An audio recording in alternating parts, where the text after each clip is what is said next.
On this episode of the Empty Netters podcast, the JT Miller trade has finally happened. Were the Canucks fleeced? And two-time Stanley Cup winner Scott Gomez joins the pod, and he is possibly one of the funniest guys in NHL history.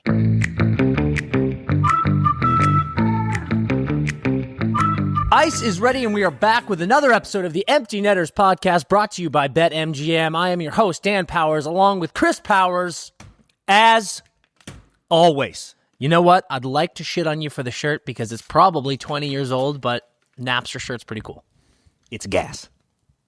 It's in pretty good shape compared to your other stuff. Correct. Because I love it. Yeah. Because I love it, Dan. Should we just get you a new Napster shirt? I was actually thinking that today because it's starting to crack finally. Yeah, but I kind of like that look. It's like the faded, weathered look. And I was like, I'll just get another one, but I was like, this probably doesn't exist. But I guess you could just make it. You could be like, yeah, you could probably just go make to a Napster shirt. What is it called? Like, there's that T-shirt site. What is it? Everybody knows. Shutterstock. No. Temu. T-shirts.com. Custom Ink. I have used that, CustomInk.com. but it's not. I feel like there was like Redbubble. I don't know what you're saying. Because, you know, one of these could be... We could be talking about corn sites, dude. Talking about corn sites. Yeah, Redbubble, dude. Redbubble. Yeah. 40% off site-wide right now. You're telling me I couldn't remake this Redbubble's on Redbubble? actually a T-shirt site? Redbubble. That was a risk. You just rolled the dice. Yeah. Heavily. Yeah. Heavily right Could have there. been serious trouble. Yeah. Cancel. Unbelievable stuff by you. That's a good T-shirt site that we're plugging to the kids right now. Unreal. Let's go. We've got to talk about the rat bum bastard yesterday. Who? Oh.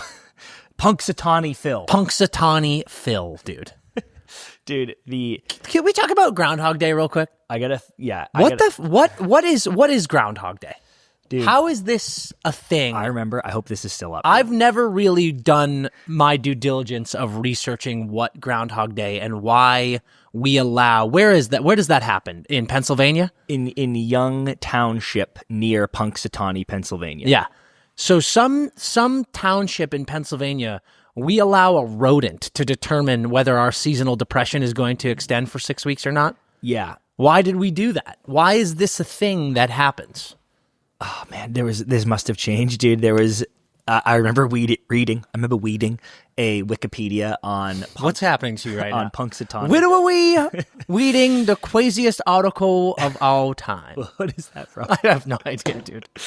But it's something that the Gen Zers are doing. Dude, so this is not in here anymore because I'm reading the Wikipedia now, but it says it is claimed that this one groundhog has lived to make weather prognostication since 1886. Come on. Blah, blah, blah. But I remember it used to say something like Punxsutawney Phil is the world's foremost prognosticating rodent. As if like there are other ones. I think there are.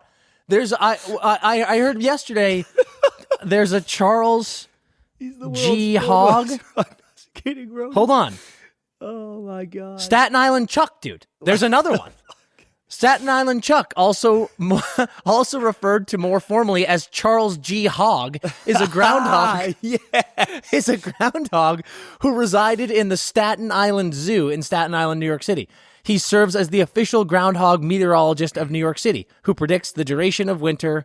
Oh, so he's also on winter. Each February 2nd on Groundhog Day. The tradition dates back to 1981. He makes the prediction based on whether or not he sees a shadow. It's the same fucking thing. Dude, So Staten Island just went ahead and in 1981 decided to get their own rodent. Dude, you want to talk about corn sites? If Charles G. Hogg is it the name?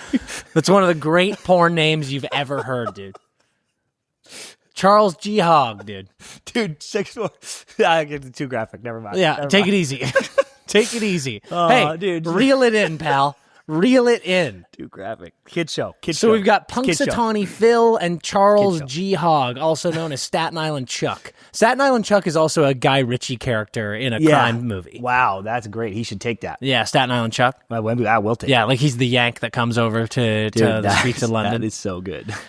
I just think it's insane. It's insane. I had a tough Sunday, dude. I was dealing with a lot of things that were pissing me off. I was old man waving at the clouding on Sunday really hard.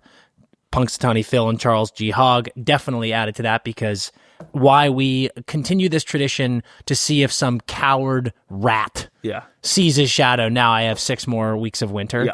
Insane tradition. We need to stop that. Why isn't it like fun things? It should be good. Like it should be 2 good things. Okay, so like if he comes out and sees his shadow, it's if he comes out and doesn't see his shadow, 6 weeks less of winter. If he does see his shadow, 6 weeks more. Monday national holiday. How about that, dude? How about that, dude? February 3rd national holiday. Did you just come up with that right on the spot like that? Yep. You're firing this well right now? I guess though. That would be, dude. Can you? That'd be appointment television, yeah. Appointment television. We need to change Groundhog Day. Okay, Groundhog Day now doesn't see the shadow. 6 weeks less of winter. If he does see the shadow, huge bummer for everybody. But Monday is off, dude. So much is riding on that. And dude, people are going to be planning long vacations. Correct, dude. All on Phil. They're going to go, Phil, you paying for this? Phil better see his goddamn shadow because I am not getting back from Hawaii until tomorrow. Dude, and can I take it one step further? The summer, 6 weeks less of winter. I want that acknowledged by schools, by public schools. Absolutely so agree. It's like, oh, dude, you get out early now. Yeah, absolutely agree. So either Monday's off or the school's out early. But hold on, you mentioned it. We got to get back. That is appointment TV, dude. Dude, I would literally like appointment, a national holiday, an added national holiday, Groundhog Day. Be sick, Phil, dude. Phil crawls out of his cage, starts sniffing around, dude. What is it? It's see your shadow. We said. Yeah. He's just like this, dude. Look at him. Look at me. Look at me. Punxsutawney Phil. The entire nation goes like this. Yeah, dude. People would start trying to scare him. Like people would be there trying to scare him into his hole. Dude, if we're getting this gift, if we're getting this gift, you can't tamper with Phil, dude. Phil. Can't tamper with Phil. But God, imagine that moment when you see him crawling around. National holiday. Crawling around. You go like this. Yes! Dude, no work tomorrow. Everyone starts boozing, dude. Oh, dude, I would get absolutely buckled. I would have a drink on hand, dude. We would then need to make a Groundhog Day cocktail. Oh yeah, Groundhog Day. Everyone's got their Groundhog Day cocktail waiting to go. Dude, boom, Punxsutawney Phil sees the shadow. Round of Punxsutawney's for the boys. Get a couple hogs going. Yeah, get a couple Charles Punxsutawney Pilsner. Yeah, dude, come on, man. All right, that's what we're doing. This is a new thing. That was great, dude. New thing. That's a good pod. Let's get out of here. Yeah. I mean, seriously. The other thing I was going to say that was, but now I've come around on Groundhog Day. Yeah, now it's changing like the sickest thing. The other thing that was driving me nuts is the Grammys. Trash. What's going on with these people? Tragedy. Billie Eilish crying Crying because she lost. Remember Luka She did cried. get robbed, though. Remember Luka cried because he didn't make on the All-Star bench. game? Yeah, he found out. Billie Eilish, dude. Luka Doncic crying. Stop crying, dude. Nice new player, Lakers. He cries when he doesn't make All-Star teams. God damn. Insane. But hey, get off. But she got robbed. Billie got robbed. Yeah, Billie got robbed. What about, did Eminem win? I don't know. Then if he didn't, he got robbed. It's the outfits, dude, that drive me insane. Like, what are we doing? Someone had a house on there. It was the Will Smith's kids. Was it? One had a house on his head. The other was wearing like a pea coat and a bikini. And I'm like, who the fuck are you two idiots? What do you even do? Yeah, literally, what do you do? Like, what do you do? Jaden's out here being like, can we talk about the political and economic state of the world? I mean, like, goddamn. And then he has a house on his head at the Grammys. And I'm like, how much did that cost? Go in your room, dude. I know the Go back to your bedroom. LA real estate, how much did that cost you? Seriously. Give back. Yeah. Who's living in there? Who was unhoused from that, dude? It's unbelievable. All right, let's get into some hockey talk. I want to start quickly with a debate that Johnny Laz and I started yesterday. Okay. Johnny Laz and I were talking, and it came up on Hockey Talk. I said the only thing that matters is winning. Mm-hmm. If you in my opinion, and I genuinely mean this, you know what 2 teams last season had the exact same season as far as I'm concerned? Well, how about to do one better? You know what 31 teams had the exact same season? Well done, Chris. You're out of control today, dude. I know. You're out of control. I knew it walking in. Did you? Yep. You could feel it? Yep, you were in the zone? It's the shirt. Fuck, it is the shirt. Dude, the Edmonton Oilers and the San Jose Sharks had the exact same season last year, as far as I'm concerned. And the only difference is the Oilers got a worse draft pick. Yeah, the Shark got Celebrini. The only thing that matters is winning. And I said to Laz said, would you rather be a fan of a team that goes to the final and loses in Game 7 10 years in a row, or be a fan of a team that is dog water and comes in last place 9 straight seasons and then wins a cup. And I was like, this is literally the easiest question of all time for me. It's win the cup and finish last place 9 years. I don't even think it's close. Do you have any idea how early you would unalive yourself if you were a fan of the former team? Dude, so that's why I started to laugh, because I was like, imagine it's too extreme. It's too extreme of a scenario. But like, if he made that you're in the playoffs every year, maybe even make two finals and lose them versus the other one, maybe I could hear him. But the losing Game 7 every year is torture chamber. It's absolutely torture. That's not okay. It's horrifying. But he brought up a good point. He was like, it's the Bills, dude. Like, you're the Buffalo Bills. Yeah. And I'm not even talking about the 4 straight Bulls that you've lost. No. Like, that sucks. But it's... God, can we talk about Bills fans? They had that, and now this new generation has lost 4 straight AFC Championship games to the same fucking team. That's not true, is it? I believe that's correct, isn't it? Haven't they lost to the Chiefs 4 straight AFC Championships games? And this is Mahomes' 4th straight bowl. Yeah, it is. That's correct. But I think he maybe beat the Ravens in one of them. Maybe. Keep going. Or maybe it's just they've lost to the Chiefs 4 years in a row. Yeah, that's possible. And maybe it wasn't. Maybe it was divisional round first. But either way, it's like his point was you're in the hunt. You're always in the hunt. Yep. And I'm like, I don't care, dude. Like, that is miserable. Yeah. And ultimately, they don't win. I would rather go like this. I'm going to get a great draft pick. Yep. Future's bright. I wonder what people think about this. The Bruins Leafs 2013 series. Bergeron. I know where I was. I have a great story. You know where you were. You have a great story. Yeah. Every real Bruins fan knows exactly where they were when that happened.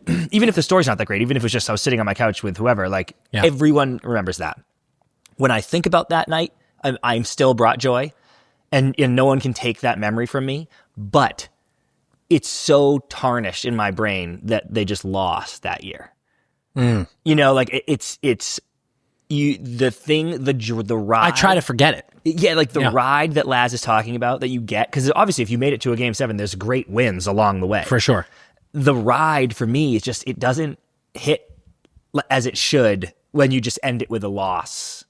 And you're like, oh, I lost. 100%. I love that Bruins series, but I'm like, yeah, they lost. No, it drives me insane. We talk about all the time. Let's just go straight to the well, dude, to Tom Brady. Yeah. 7 bowls as Brady fans. Yeah. What do I think about more often than not? What do I lie awake at night, rolling around in bed, in tangled sheets, drenched in sweat, because of the nightmare that is losing to Eli Manning, mouth-breathing Eli Manning and fucking Nick Foles. Such a stain on his legs. Literally, those are the things I think about the most. Like, losing is the worst, and losing in the final is just end it all territory. So never in a million years would I wish that upon anyone. Talking about winning. Oh, dude. Johnny Quick, dude. Let's just give quick stick taps to Johnny That's all it is, dude. Little stick taps for the boy. First American-born goalie with 400 wins. Beats Vegas. Nice. Nice win. He's 15th all-time right now with 400 exactly. Chris Osgood, 401. That feels insights this year. 13, Grant Fuhr, 403. That feels insights. Glenn Hall feels insights. But that's 7. There's only 30 games left. Yeah. He's the backup. Yeah, he's probably going to play... He might not even play 7. 13, yeah. If he plays 7, he's going to win damn near all of them. Yeah, you're right. Maybe not Glenn Hall, but I think he could get Grant, and I think he's definitely going to get Osgood. He's definitely going to get Osgood. He's at least going to tie him. You'd think so. Yeah. But the Rags aren't winning them. I guess they're a 500 team. So you know what I mean? Like, it's going to... He's probably going to play 10 games. He's probably going to go 5-5. How many games has he played this year? Let's look now. Yeah, good question. I would love him to get... I would guess he's played like 20... Glenn. That would be 22 epic. He's played He's played 17. 17, okay. So he'll probably play 10 more games. Yeah, 27. Okay, so he plays 10 more. He's going to go 5-5. Yeah, so he'll get Grant. He'll get Grant. He'll have 405 wins. Yeah. He's not going to retire, do you think, or he is? I don't know, man. Quickie is so... For those who are unaware... Wow. Yeah. For those who are unaware, Quickie is like truly a Mount Rushmore Hall of Fame person. Legend. He's got multiple cups. He's got all the accolades, now winningest U.S. goal. I wouldn't be surprised, Chris, if he went into this season being like, I want to get that, and then I'm out of here. get the become the winningest U.S. goalie of all time. Yeah. Well, I think he sorry, I'm sorry. I'm sorry. Yeah. First to 400 is what I meant to say. I wouldn't be surprised if he was like, let me get that, and then I'll call it. Yep. So he gets the 400, shuts her down. Yeah. I guess it depends on how they do also, you know? Like if they make a run and he's like, I'm just staying here. This is fun. I could see Quickie liking New York. I haven't got to talk to him since he got there. For sure. I think he definitely does. Yeah. I think he definitely does. But his contract's up. Yep. He's good kids. Yeah. Got to see the kids. Yeah. Let's stay on the Rangers. Okay. Obviously, big news of this weekend. We got back-to-back Blockbuster Friday. Dude, Blockbuster Fridays are back. I love it. It's unbelievable. The fact that, by the way, I am the only one who has done something with that, like the NHL. Guys, let's go. Let's, Dude, let's have some fun, NHL. Like, that is an obvious thing that you need to, like, Blockbuster Fridays are back. You know what I like about it, Dan, is if you are a high-level exec on a professional sports team, football is a little weird because of the Sundays of it, but what I'm trying to say is there's not really days of the week. You're not like punching a clock 9 to 5 Monday through Friday. Mm-hmm. You just work during the season, and then I'm sure you take some vacations during the off season. But the last 2 weeks makes it feel like they do punch clocks 9 to 5 because like we got to get this trade out. Like I don't want to go into the weekend and have to deal with this on Monday, so let's get the trade out. And I'm like, I love it, boy. Truly.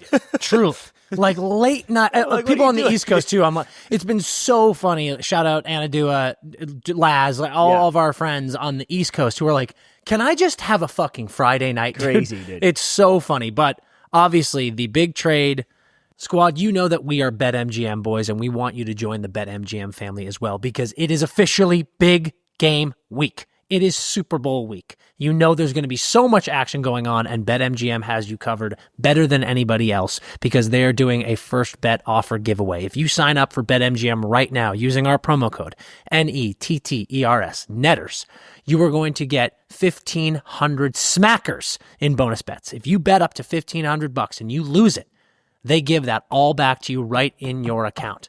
No one is taking care of you like BetMGM, especially not during big game week. It's the Super Bowl. You know that there's going to be tons going on. You need to get in. You need to sprinkle some of that action on it with us, with the whole BetMGM family. So get signed up today and join in on the fun. There's no other way to do it for big game week. Gambling problem? Call 1-800-GAMBLER. Call 877-8-HOPE-NY or text HOPE-NY for New York. Call 1-800-327-5050 for Massachusetts. 21 plus only. Please gamble responsibly. Call 1-800-NEXT-STEP for Arizona. 1-800-BETS-OFF for Iowa. 1-800-981-0023 for Puerto Rico. First bet offer for new customers only. Subject to eligibility and requirements. Bonus bets are non-withdrawable. In partnership with Kansas Crossing Casino and Hotel. See BetMGM.com for terms. U.S. promotional offers not available in New York, Nevada, Ontario, or Puerto Rico. JT Miller goes back to the New York Rangers. Waves for the New York Rangers. It does feel like, as far as JT was concerned, it was the only team he was going to waive for. JT Miller goes to the Rangers with Eric Brandstrom and Jackson Dorrington. Back to the Canucks, Philip Hedl, Victor Mancini, and a conditional first-round pick. We asked the question, fleece? Is it a fleece? Or is it a pullover? Is it a cardigan? I was like, what? That was good. The Rangers won this trade. Actually, you know what? Someone on Twitter came in and said, Rangers won in the short term, remains to be seen. I think the Canucks will win in the long term. Interesting. Why, did they say why? Well, I think Mancini is, and forgive me if it's Mancini, but I'm going to say Mancini. I think it's Mancini. He's a good prospect. I really like what I've seen from his game, and I think a lot of Rangers fans are like, oof, that one kind of hurts to lose. But as we've said a million times, Gabe Perreault is the most important asset the Rangers have, in my opinion. And he has remained untouchable, so kudos to Drury for not, like, there was no world where Perreault was going to be moved for anybody, and the fact that they kept him is great. Man, given that the Rangers' D is a area of weakness right now, and you lost a D prospect, that I think that does hurt. Yeah. Now, Hedl, great player. Real quick though, any thoughts on Brandstrom? Because I was talking to some Canucks fans and they're like, he's 25, and they're like, he's pretty good. So like, that's not, to me, he's in that realm of, he's been around long enough where I'm like, are you going to make it work or not? Yeah. I consider that a depth piece to me. That is as people get hurt, he'll come up and down. This is only JT Miller. JT Miller is the only player that the Rangers have, as far as I'm concerned right now, and I'd love to be proven wrong by these guys. Yep. I think Hedl is a great player. He's got to stay healthy. So young, which has been such an issue for him. Yeah. And sometimes that stays an issue. I hesitate to, he's 25, so I hesitate to be like, he could never improve, like people are, I think he's trending upwards. Like, he's been playing great this season, but his concussion issues are real. Yes, like 100%. Super scary to me. But I'm just, this is my pushback. And actually, dude, you got to watch yourself, because you were doing this exact speech the last week. That's 2 times in a row that you said he's great. He is not great. I don't think. Fair. You know what I meant to say is I think his potential is great. Is it though? Yes, I do. I look at the way Filip Hedl plays, and I'm like, if he stays healthy and plays 82 games for fucking once, I think he could be he's a 90-point guy? I don't think that's what great means. I think 90 points is a great player is a 70-point guy to me. Really? Yes, 70 points. That's great. That's very good to me. I would hear that. And again, you're buzzing today. I know, I'm not gonna challenge you today of all days. I would hear. I mean, dude, great isn't awesome. I feel like great is that next level. Like we're very good, great, awesome is a good ladder. PPG is great to me. PPG and up. I'm like, you're a great point player. per game is only great for you, dude. Great. You defended the word great. I'm trying to say great is like no PPG. I'm like, you are a great NHL. Yeah. But like 70, I'm like, that's fucking great, dude. Like, it's very getting good. 70 points from a guy. It's very good. Wow, okay. Very good. With emphasis. No, I respect good. this. I respect this. And Hedl, at age 23, 22 tucks, 23 assists, 45 points in 74 games. So essentially a full season. Yep. And that was 23, obviously. He's tracking this year for 40 again. Not even, actually. And I'm just like, I don't know that he goes jump. I don't know. He's not on the Rags anymore, but here's another Rags big jump situation where I'm just like, 100%. No, I don't know that he goes. He's on pace for like 20 goals and 40 points. And like that is. So even if he takes a big jump, he becomes a 70-point guy, which I only feel is very good. And that's like best case scenario. We're going to call him very good. So, I think it is fair to say like Hedl's Charlie Coyle at best. Yeah. Like you're like a 60, 70-point guy. And that has a ton of value. And has a ton of value. But you're right. I think that's fair. It's about the first round pick. Like you had to get at least that. Like basically, Hedl, Mancini, and a first round pick is not the value of JT Miller. Correct. So you lost this trade right now. Yep. But if Mancini becomes a great player that you control, amazing. And if Hedl becomes a 60-point guy that is on a good contract, you're like, okay, like this is pretty legit. What is for you? What is the reaction as far as A, what these teams are doing, and B, where these teams stand? Like, it was really interesting, the split on Twitter, a very, very volatile group of fans, New York Rangers fans on Twitter. And I say that with passion. Yeah. Very split. I feel like lots of them were like, we're fucking back, and lots of them were like, I fucking hate this trade. Immediate impact from JT. Yeah, like dude, 2 goals, his first game, 2 assists his second game. Yeah. I was like, let's immediate go, impact, shit pumped by a limping Bruins team in the first game. Yeah, that was bad. And then but he scored. Pounced on Vegas in their Vegas, we absolutely suck ass in January, February stretch. So like Rangers to me are still that, I mean, literally in the sample size, they're just a 500 team. Like they've got holes, and this just did not fill the hole. Like, did your center depth get better with this ad? Of course. But yes, and I they're changing lines every game. I pasted in some, like the most recent one they put up was Panarin, Miller, Ziba, Riley Smith, Trocheck, Laugh, which breaks up the Trocheck, Panarin, Laugh line that has been going for a while. Ziba on the wing. That's weird. Yeah, exactly. So there's no universe where, like, if Kreider can get going and he comes back up over Riley Smith, so your top 6 is Panarin, JT, Ziba, Kreider, Trocheck, Laugh in whatever fucking combination you want to play them. I think you did get that helps. And I know sometimes, dude, it's really hard for guys, and sometimes it's easy. The wing, you just don't really, it's hard to tell before it happens.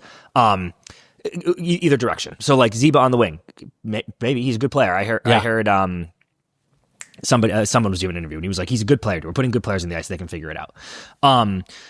I think they did get better. And I actually think maybe remember last week we were joking about the Predators. Flip is firing, Stammer's firing the last few games. And it's like Flip, Stammer, and Marshy are playing together all of a sudden.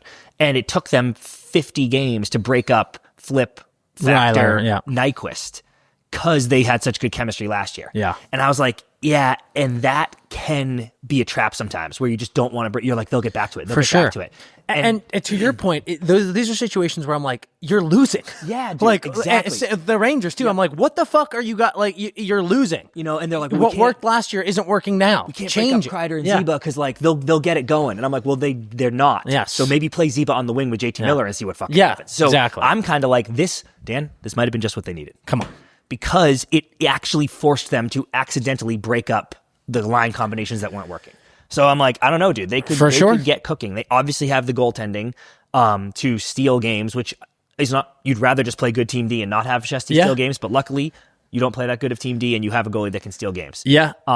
I don't want to immediately walk back I think they are going to miss playoffs because the take now is they're definitely making it, like for sure a C. Yeah. And I kind of want to dig in a little bit longer. But it's almost less of how much better I think the Rangers got and how much of a clown show I think the teams above them are, that I'm like, you can't hang on. Definitely. So I won't say it out loud yet, but I do think the Rangers are in good shape. Yeah. I'm totally with you. We'll get to, obviously we saw, there was a number of trades. I mean, like Calgary made a big trade on Thursday, I think it was. Then obviously Marcus Peterson and Drew O'Connor traded to the Canucks by the Penguins for Danton Heinen and Desharnais. That's why I put it in there. Because it's like that pick. They immediately shipped the pick out, which actually to me, Dan, because remember when this, like 2 weeks ago, JT Miller was our thumbnail because this trade was essentially floated, and they were like, I'm not taking that pick, better be unprotected, you bitch. Like that was the Canucks response. And then they took it protected right now. And I was like, what happened? Yeah. And by the way, to kind of circle back, you were right about they have no leverage. They had no leverage. Yeah. I guess I also said that they were going to not get a good return for him, so I feel justified in that too. But yeah, like the whole tirade from Rutherford, everything was just not good and led to this not good trade. But I remember thinking, well, if the Rangers, because I think it was only top 13 protected, so the Rangers could have still missed playoffs and that pick could have been like 15. And I was like, well, I don't know, maybe let's check back on this, because if they get someone sick at 15, and then they were like immediately traded to the Penguins for Danton or for Pettersson, and I was like, what? Yeah, like, no, that was the pick. Crazy. So just quickly, a few things to say about these teams here. The trading that first and getting Pettersson, great player, very good player. Sorry. Yeah. Thank you. That makes their D better. It makes me curious again what Vancouver thinks they're doing, because I can confirm firsthand there are a lot of players on that Canucks team who are upset about what just happened. They're not thrilled that JT Miller is gone. We are also now hearing, as we've seen here, Blockbuster Fridays, this is like an extra trade deadline, it feels like, with Four Nations. A lot of teams are making moves. Brock Besser mentioned every day right now. He's a pending UFA, really solid, scored 40 goals last year. We're still hearing about Elias Pettersson. My thing is, if you're in that Canucks locker room, we heard Rutherford being like, we might have to deal both these guys. We might even have to deal Quinn. Insane. Yeah.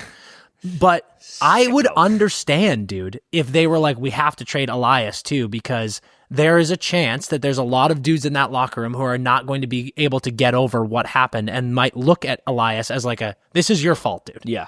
Now, they're all professionals. They're all adults. You would hope they'd be like, whatever, dude. You're an alternate captain on this team. You're one of the best players in the world when you're buzzing. Fuck it. Yeah. Forget it. That's the hope. I wouldn't be surprised if that isn't what happened and he gets moved too. If he does get moved, I'm so confused by the Marcus Pettersson trade. Like, why did you flip the first? But maybe they're flipping that first before it becomes protected and, maybe changes. Who knows what happens? Like the Rags are making the playoffs. And whatever. So anyway, moving on from Canucks, like I'm still super curious what is going on. Actually, I want to ask you something about the Please, Canucks. go. I found this. I couldn't find it. I was trying to dig it up again because I saw it. When you're like scrolling and I see a stat and then it's just gone. Yep. But it was something like it was either this year because I know JT missed some time this year, or maybe it was JT missing time last year. But it was like in the times in like the 10-game sample size when JT Miller was out. Yeah. PD had 22 points or something. Like that. Yep. So whatever. Everyone can have their own opinion on what happened and if you should have thicker skin or whatever. But if the simple fact is you get elevated PD without JT, that's interesting to me. So they can kind of take between now and the trade, I guess as the Four Nations break, but you can kind of get a couple games here to be like, let's see how PD's playing. If PD is all world, maybe that changes the equation too. But if you are the Canucks and you just did this, they're worse now. Definitely. So, and like they lose to Dallas and then they just lost to Detroit. So you're like clawing for a playoff spot. Maybe this year's a wash anyway, and kind of who cares? And not that you ever want to do that with like guys like Quinn in their prime, but even if you want to go this year's a wash, it's fucking disaster. Demko was hurt too long, blah, blah, blah. If you are the Canucks though, are you going, okay, let's literally blow it up? Yeah, and just build around PD maybe and Quinn certainly? Or are you like, we have a lot of pieces here. Like we have Demko and Besser and Petey and Quinn. Like the blow it up feels fucking insane to me. Me too. But the way I look at it is JT was such a big piece for me. I know. And that clearly got to the point where you can't continue. JT is gone and you did not get adequate return for him. So yeah, I look at the core now and I'm like, your core is Quinn. We'll say Demko, but I love I love Demko. I'm just talking about the injury stuff that scares me with him. Yep. But let's say Demko, let's say Quinn, and let's say Petey. Besser is a good player, but Besser's got a career high 73 points. Obviously scored 40 goals last year, but Besser is not a 100-point guy in my opinion. So I'm not entirely sure. I'm going to say Besser is like this, like he's getting you a cup. Like it's it's so consistent though. Yeah. Oh my gosh, like, he's going to get you 30 goals every year. Well, no, but he is going to get you, You don't think so? I think he's only done it once. Well, sorry, I'm saying now. Like moving forward, because he's going to get 30 this year, I feel like. Get 16, be close. Yeah, it'll be close. Yep. All right, he's going to get you 25 goals. Yep. For sure. But again, is that a guy that you're like, you're winning a cup because of that? No. So Besser, who is UFA, and we're not hearing anything about a new deal. Yeah. This is where I'm like... And Demko's injury, dude, is like he'll never get better. We think he can just manage it, but like he's hurt. Yeah. So Petey is one where Miller's gone now. I actually think the leverage is back with Petey. Yeah. Okay. You are not getting fleeced for Peter. I like that for Pettersson. Yep. Pettersson is under a huge contract. Yeah. This to me is because of the RFA situation, a Matthew Tkachuk trade. This is like if you trade Petey, wanted from fucking JT, but you fucked. Yeah, but it's different, right? Like JT's about to be 32 years old. Like that, it was never that. Fair. It was never fair. that. Yep. This is that you have how old is Petey? 25, 26? I think he's 26. 26. You have a 26-year-old stud on a franchise contract. Mm-hmm. If you trade him, you are going to a team where something else is also not working, and you're like having a brutal year. Who, Petey? Yeah, I know. It's terrible. Jesus Christ. That is somewhere where you go like this. You're either going, give me 3 first-round picks or give me Islanders. Mm-hmm. Maybe give me Matt Barzal. You know what I mean? Like it's like it would have to be a swap. Yep. So I don't know. It's going to be interesting. To the New York Rangers quickly. They are better, in my opinion. They are still the same 500 team. Really? But you had them making it. Yeah, I think they're going to sneak in. Yeah. I think they're 500, right above 500, and we see that team make a wild card spot every year now. And I think that's what they are. And I think that they do not have it to go for a cup as currently built. And it begs the question to me. I'm like, you have Zibanejad with a no move. You have Kreider. You have Trocheck's great, but like Zibanejad, Kreider, Panarin, and now JT, all guys in their 30s on big, hard-to-move contracts, and it's not getting it done. Like, that is the fear. You know, like, obviously, JT immediately producing, but the fear is, like, you now have all these old guys, and it feels like you don't have enough to win a cup. What are you collecting here, and where are we going, and how are you fixing the defense? Yeah. Because, like, why is Zibanejad going to waive his contract now? So, yeah, I don't know. Like, it's if I'm the Rangers, am I like, was that the silver bullet? I don't think so at all. It feels like the Bruins, where I'm like, you guys are in very similar situations where you have good young players, but you don't have a cup team. Is it better to miss the playoffs and get a good pick and, like, work towards something here, or lose in the first round, lose in the second round? At that point, to me, at this point, with these huge markets, like, you've got to fucking win. Yeah. Making the playoffs doesn't mean fuck all. I know, dude. And you think Bruins fans aren't buying fucking tickets? Sorry to interrupt, but I'm just like, it's not no disrespect. Like, it's not the Sharks. It's not like dude, we haven't been in the playoffs in a while. Get back in. Like, that's, you're selling out. Your season tickets are selling at MSG and at TD Garden. It would have to break the right way, but one thing I think is really interesting about whoever gets these wild card spots is if Toronto, because they're right there with Florida right now, if Toronto gets that 1 seed in the Atlantic, which I don't think they probably will, but if Toronto gets it, and then the Caps are probably getting it, that's who I would want to play in the first round if I was a wild card. Those two teams. You know, like, I wouldn't want Florida. I wouldn't want Canes. You know, and you're like, really? Yeah. The Caps haven't proven you wrong yet. No, they're great. I just think in the playoffs. Oh, I would much rather play the fucking Canes, dude. Really? Oh, definitely. Wow. That'll be interesting. The Canes' spine is made of a pool noodle, dude. That's true, dude. But they're making moves out here, dude. I mean, that'll be the second round series probably. We'll get to see it. Yeah. I mean, I wouldn't want to play. I mean, yeah, to me, I totally. Well, I mean, we've talked about it.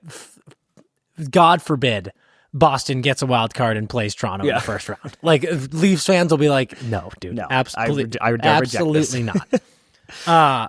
But I wouldn't be happy about playing Washington in the first round. Yeah. I mean, playing the 1 seed, they're good, obviously. So it's never an easy thing. Last thing I'll say on this Rangers thing, so far, first 2 games, they've taken Kreider off PP1 for JT. And as you know how they always say with good NBA players, when they're shooting poorly, they're like, get to the line. You know, just like see a couple go in. Needing to get a guy like Chris Kreider going and taking him off the power play feels crazy to me. I guess I just said you got to be willing to jumble shit, but I'm like, that's how he scores. Like, but it just feels like it hasn't been going. Yeah, you're right. It's what we talked about earlier. It's not working. Take him off. But with JT though, you know, maybe, I don't know. Yeah, maybe with him. Yeah. I don't know. Crazy stuff. I think they had like 3 power play Let's talk quickly about the cap increase. Yeah, just wanted to hit this really quickly. We all said that it was going to be 92.4 at least, they said. And then they make an announcement that the next seasons, it's 95.5, 104, and 113.5 over the next 3 years. Dude, not to revisit this too hard, but are you fucking my dad, Colorado? When they're like this, we can't afford him. And all the people in the fucking DMs and comments on that post. Yeah, they can't. What do you want them to spend that much money and then have literally $0 to put a team around Makar and Rantanen and Nate? Yeah. And I'm like, it's $114 million cap in 3 years. Yeah. It just went up $20 million. Like, huge. The entire Rantanen salary, AAV, it just increased by. Yeah. So whatever team you have currently, you now have an increase of Moose's fucking salary. Yeah, it's tough. Like, you're so right, and I look at Edmonton. I'm like, Leon's doesn't look that bad anymore, but like Connor's about to make 16 mil, and like Bouchard will get too much money. It's talking to you guys really quick about our partnership with Southern Comfort. Southern Comfort is the greatest blend of fruits and spices to make it a ready-for-anything drink, okay? And you got to figure out what your best favorite SoCo drink is. I've said many times, I love SoCo Dr. Pepper. Diet Dr. Pepper specifically because I'm trying to stay off the sugar, if you know what I'm saying. But I tried SoCo Lemonade this weekend. Absolutely loved it. And you know what? Actually, I'm thinking in real time right now. This just occurred to me. This is a moment of pure inspiration that you are witnessing, actually. The AMC movie theater has Dr. Pepper Vanilla. and I could get that in a cup and take it home and then mix that with SoCo, and I bet it would be absolutely insane. So you just witnessed me find my comfort zone. I want you to find your comfort zone. Create a SoCo cocktail, mix it together, find out which one's your favorite, and then hit us with a DM. We want to hear about all the best SoCo drinks getting made out there, and we will shout out our favorites on the pod. So go find your comfort zone right now. I do still think you need to look at it as absolutely, you could have afforded these guys. But you have to remember every team's cap is going up this much, and every team is thus going to have more space to get more depth and better players.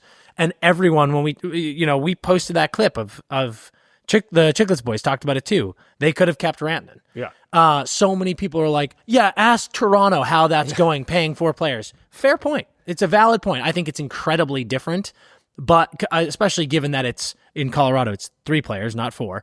I think it's incredibly different, but it is a fair point. I don't give a fuck what anyone has to say. It is a fair point.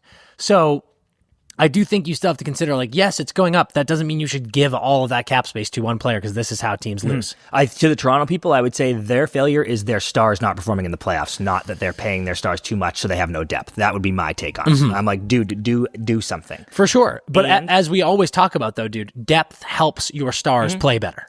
And the only thing I would say is kind of, this might be completely off base, but in hindsight, I'm like, you should have got a deal done with him before. Everyone knew this announcement was coming. If I'm an agent now, I'm like, we don't know that, right? Yeah. Like, the agents definitely have a better insight, but like, how many times in the past 3 years in the NHL have we been like, cap's going way up and it goes up $2 million? Dude. Yeah. Like, I don't think we knew this was coming. Right. We'd be lying if we sat here and said, no, I didn't know it was going up this much. I guess as a fear of it was, you should get these people signed. And the Leon right now is the benchmark, so it was never going to be more than that. Yeah. It's not like the agent could go, well, now we want 18. Because I'm like, stop, dude. But kind of funny that you're like, whoops. Yeah. All right, quickly, I want to give some love to certain teams. We have been going through the pod here, and we've got fan bases up our ass about giving flowers to certain teams. First and foremost, Ottawa Senators. Wow. Ottawa Senators, 7-2-1 in their last 10. They won 4 straight. They are firmly in third place in the Atlantic in a playoff spot. 1 point behind them is the Detroit Red Wings, too, which is phenomenal. But let's stay on the Sens. What are you thinking? I think it's awesome, dude. I wanted this jump last year. I actually really liked their team last year. Yep. I guess it's not that different, but I was like, oh, this is sick. Tarasenko's there. All this shit's going on. And then they were like, just kidding. This is a disaster. And dude, we had talked to Brady right before last season started. Right. And then he was like, I really want to, the 100%. city wants playoffs so badly. And I was like, I hope you do it. Pinto this summer, yeah, they were talking about it. Just like, it went so bad. And it went so bad last year that not only were they selling off assets, but it also looked like they might be going the wrong way. Brady gone, everybody gone. So I think it's great, dude. It's great. They've got a +8 goal diff. They're playing really well. Levi Merilainen, backup goalie. He just got sent back down to the AHL because Ullmark is back. Yeah. But in Ullmark's absence, he went 8-3-1 with 3 shutouts, a 1.99 goals against, and a .925 save percentage. Ridiculous. Like, that is your AHL backup. Like, they are buzzing. They look good. Players are like, Stützle looks unbelievable. So yes, tons of flowers to the Sens, because this is, as you said, this is what we wanted. This is what the fans wanted, and this is like, they have caught up to the trajectory that I felt that they should be on, and it's great to see. Detroit under McClellan, I can't even believe I'm talking right now, because this goes against everything I believe in, but like 6 straight wins. 6 straight wins. Monster OT win last night over Vancouver. They are in a wild card spot right now. Like, the Detroit Red Wings and the Ottawa Senators are in playoffs. Hell yeah. It's fucking amazing. I know. It's absolutely amazing. We've talked about them a ton. The Columbus Blue Jackets, obviously, also buzzing. Yeah. Now, the last team. Dude, real quick, though, the Wings, that's like... Nope. We don't. I just want to say that we don't change coaches mid-season. Yeah. And then they were like, just kidding, we changed coaches. Also, we are the best team in the league. It's literally changed. Dude, since December 28th, they are the best team in the NHL. I'm like, wow. And it's like... You should pull the trigger on that Hey, one. Guys, we could have done this a while ago. Like, they would probably be in second place in the Atlantic if we had done this a while ago. And then lastly, I feel bad because... Finally, there's someone in our comment section on the Ice is Ready post who's like, no Isles pick. Seriously, dude, no Islanders pick. And I've just been like, you suck. Shut up. Yeah. The Islanders do not suck. They don't suck. Yeah. They were on a fucking heater, dude. Absolute heater. 7-3 in their last 10. They finally lost last night. I hate to say it. And then also Matt Barzal. Fuck. Out indefinitely. Fucking brutal. Nightmare timing, I think. And also, dude, look at their IR right now. Mike Riley, Varlamov, Fashing, Noah Dobson, Ryan Pullock, Hoberg, Barzell, Scott Mayfield. Like, dude, they are obliterated. Yeah, God. This it poor might fucking cost them, team. unfortunately. Yeah. So Barzy going down, that fucking stinks. But Dan, maybe this is just what they needed. I actually don't think so in this circumstance. But also want to, it sucks that they just lost, and But it just sucks try to weather it, Just fucking play So 500 I hate the word indefinitely. I know, same. I'm like, what? Because I'm like, is he dead? Yeah, he died. Like, it says he's day to day, but I'm like, is he alive? Yeah. Show me a body. Yeah. Send me a video. God damn. But yeah, giving flowers to them as well. And then a quick shout out to Calgary, dude. Yeah, Calgary God, sniffing. dude. Really exciting LA season. was on a skid, 2 fucking brutal shutouts, but they finally got their first win with Dewey in the lineup. Got on the board as well. Huge win over Carolina. But Kings, you're in third place, and Calgary is also in a wild card spot, 1 point behind you, sniffing your ass. You do have 2 games in hand, though. That's good. But yeah, great performances from those guys. Had to give them some shouts. And this is one thing I want to say. It's not flowers, but just I think this is crazy. If you look at the Western Conference, Jets, Stars, Wild, Oilers, Knights, Kings, Avs, all plus goal diff. Literally everyone else in the West minus. Yeah. And we're positive that those 7 are making it. And then the 8th, Calgary, Vancouver, St. Louis, like whoever gets in there is probably going to get in with like a slightly minus goal diff and whatever. In the East, Panthers, Leafs, Senators, Caps, Canes, Devils, all plus. And then right now it's Detroit, Columbus. Detroit -9, Columbus. And I just said someone in the West is probably going to get with a minus, so it's not insane. Yeah. Detroit -9, Columbus +1. Tampa currently out, 2 games in hand, and they are only 1 point back of both. Tampa +34. I know. Which is better than the Devils, better than the Canes, better than the Sens, better than the Leafs, better than the Panthers. They have the second best goal diff in the East and are currently out of the playoffs. It's the games they're losing are strange. You're like, what? How did you lose that one? Yeah, it's crazy. So, and I am so confident they're getting in, but just that is outrageous. Yeah. Yeah, no, it is very, very interesting looking at the current playoff picture and seeing that the Tampa Bay Lightning, after what they looked like for the first half of the season, are not in the playoffs. Fucking the 4th best goal diff in the league. All right, now we're going to kick it to 2-time Stanley Cup winner, current BCHL coach, absolute beauty, Scott Gomez joins the podcast. And get ready to laugh, because this is a gas. It is a gas. We were told by some of the Alaska boys, Sway, Tomer, told by other people, if you put a quarter in him, he'll go. Yeah. And he did. We put $1 in. Don't expect to hear from me or CP much in the next hour, because Gomer can just entertain you for days. Steals the show. We said he's going to come back on because he's such a blast, but won't waste any more time. We are joined today, finally, by an Anchorage, Alaska native, 3rd Alaska boy in Netter's Pod history, I believe. If I have my facts correct. Yes, we've almost got a starting 5. Yeah. It's amazing. The 27th overall pick of the 1998 draft of the New Jersey Devils, Calder Trophy winner for Rookie of the Year, who also played for the New York Rangers, the Montreal Canadiens, the San Jose Sharks, the Florida Panthers, the St. Louis Blues, and the Ottawa Senators. Come on. An Olympic athlete, a 2-time NHL All-Star, and of course a 2-time Stanley Cup champion, Scotty Gomez. Welcome to the Empty Netters podcast. Let's go. Well, since I found out I'm the 3rd Alaskan, see you guys later. There's a pecking order in our state, boys. That's actually true. But He's the godfather. No, there's not. What's funny is the amount of times it took us to get all the tech to work here is how we had the 2 other Alaskans on. It's crazy. Well, it's an absolute blast.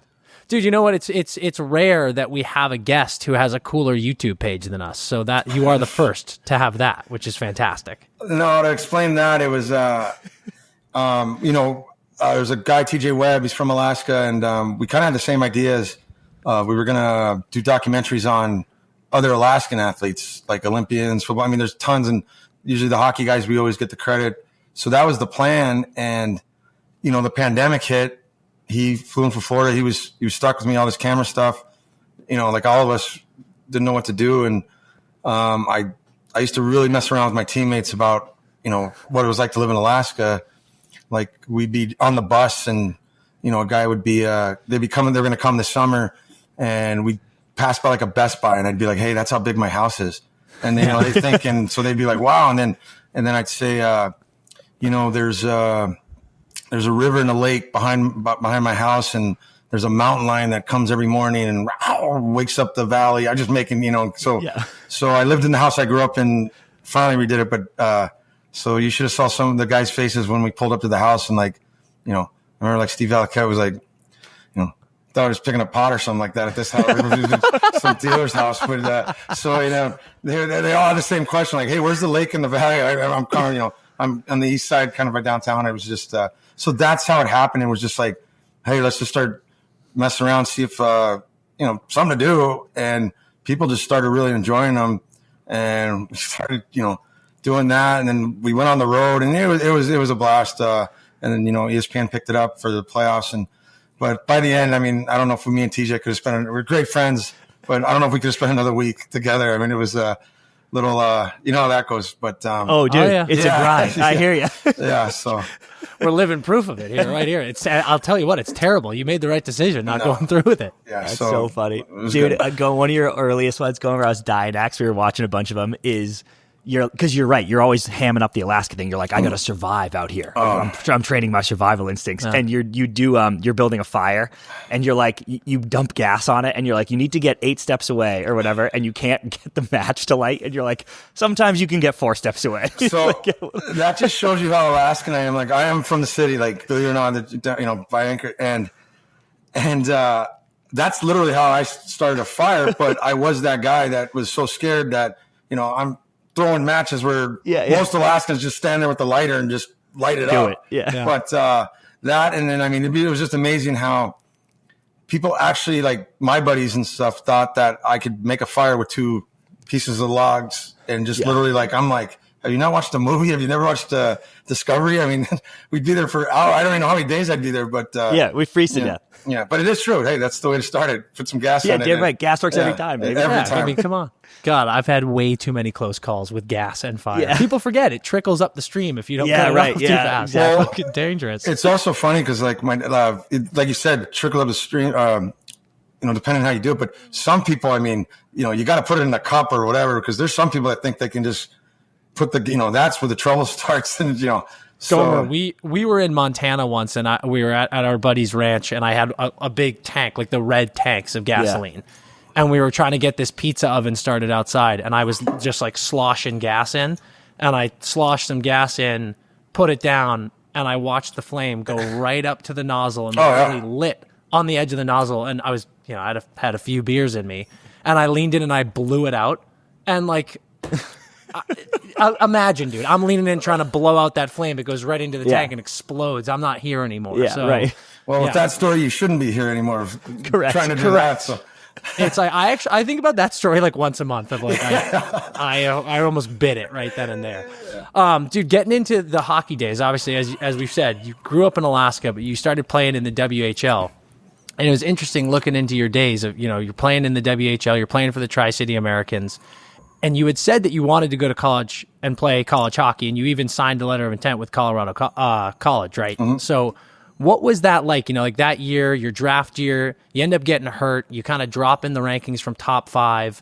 That last year in the WHL, were you pissed the whole time? Were you just kind of head down trying to stay focused, knowing that you had to get in the league, wanted to go in that first round? Or what was that whole experience like? Well, I mean, to take it back a little bit, where I'm coaching now, this is where I played junior. So Surrey, I was in the BCHL. I was, my dream was to go to the USHL and play for Omaha.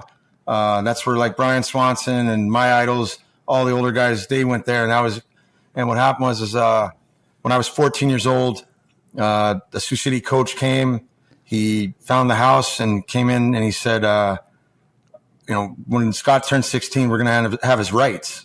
And my dad was like, he's got his heart set on Omaha. Like, and the guy goes, if by 16, if he wants to go to Omaha, I'll trade him. And shook my dad's hand and was like, okay. And they wined and dined me. Don't get me wrong. Sioux City. I mean, but at the end, I wanted to go to Omaha. He kind of, went back on it. and the league got involved. And I don't think people realize when you're that age, the phone's off the hook. Every junior place is calling.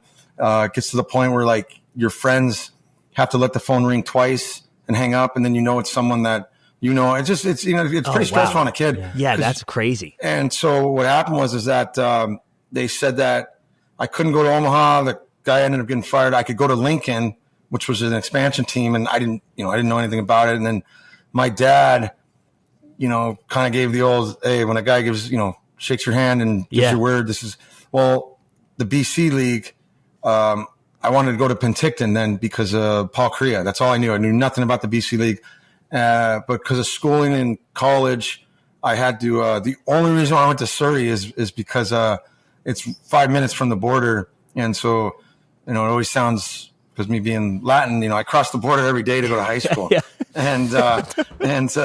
this was pre 9/11, so it was a little easier, and I ended up playing for a powerhouse. It was, and my coaches, Rick Lance, played 16 years in the AHL. Actually, his thing, I think either Coffey went 7th or either one of them went 6th or 7th.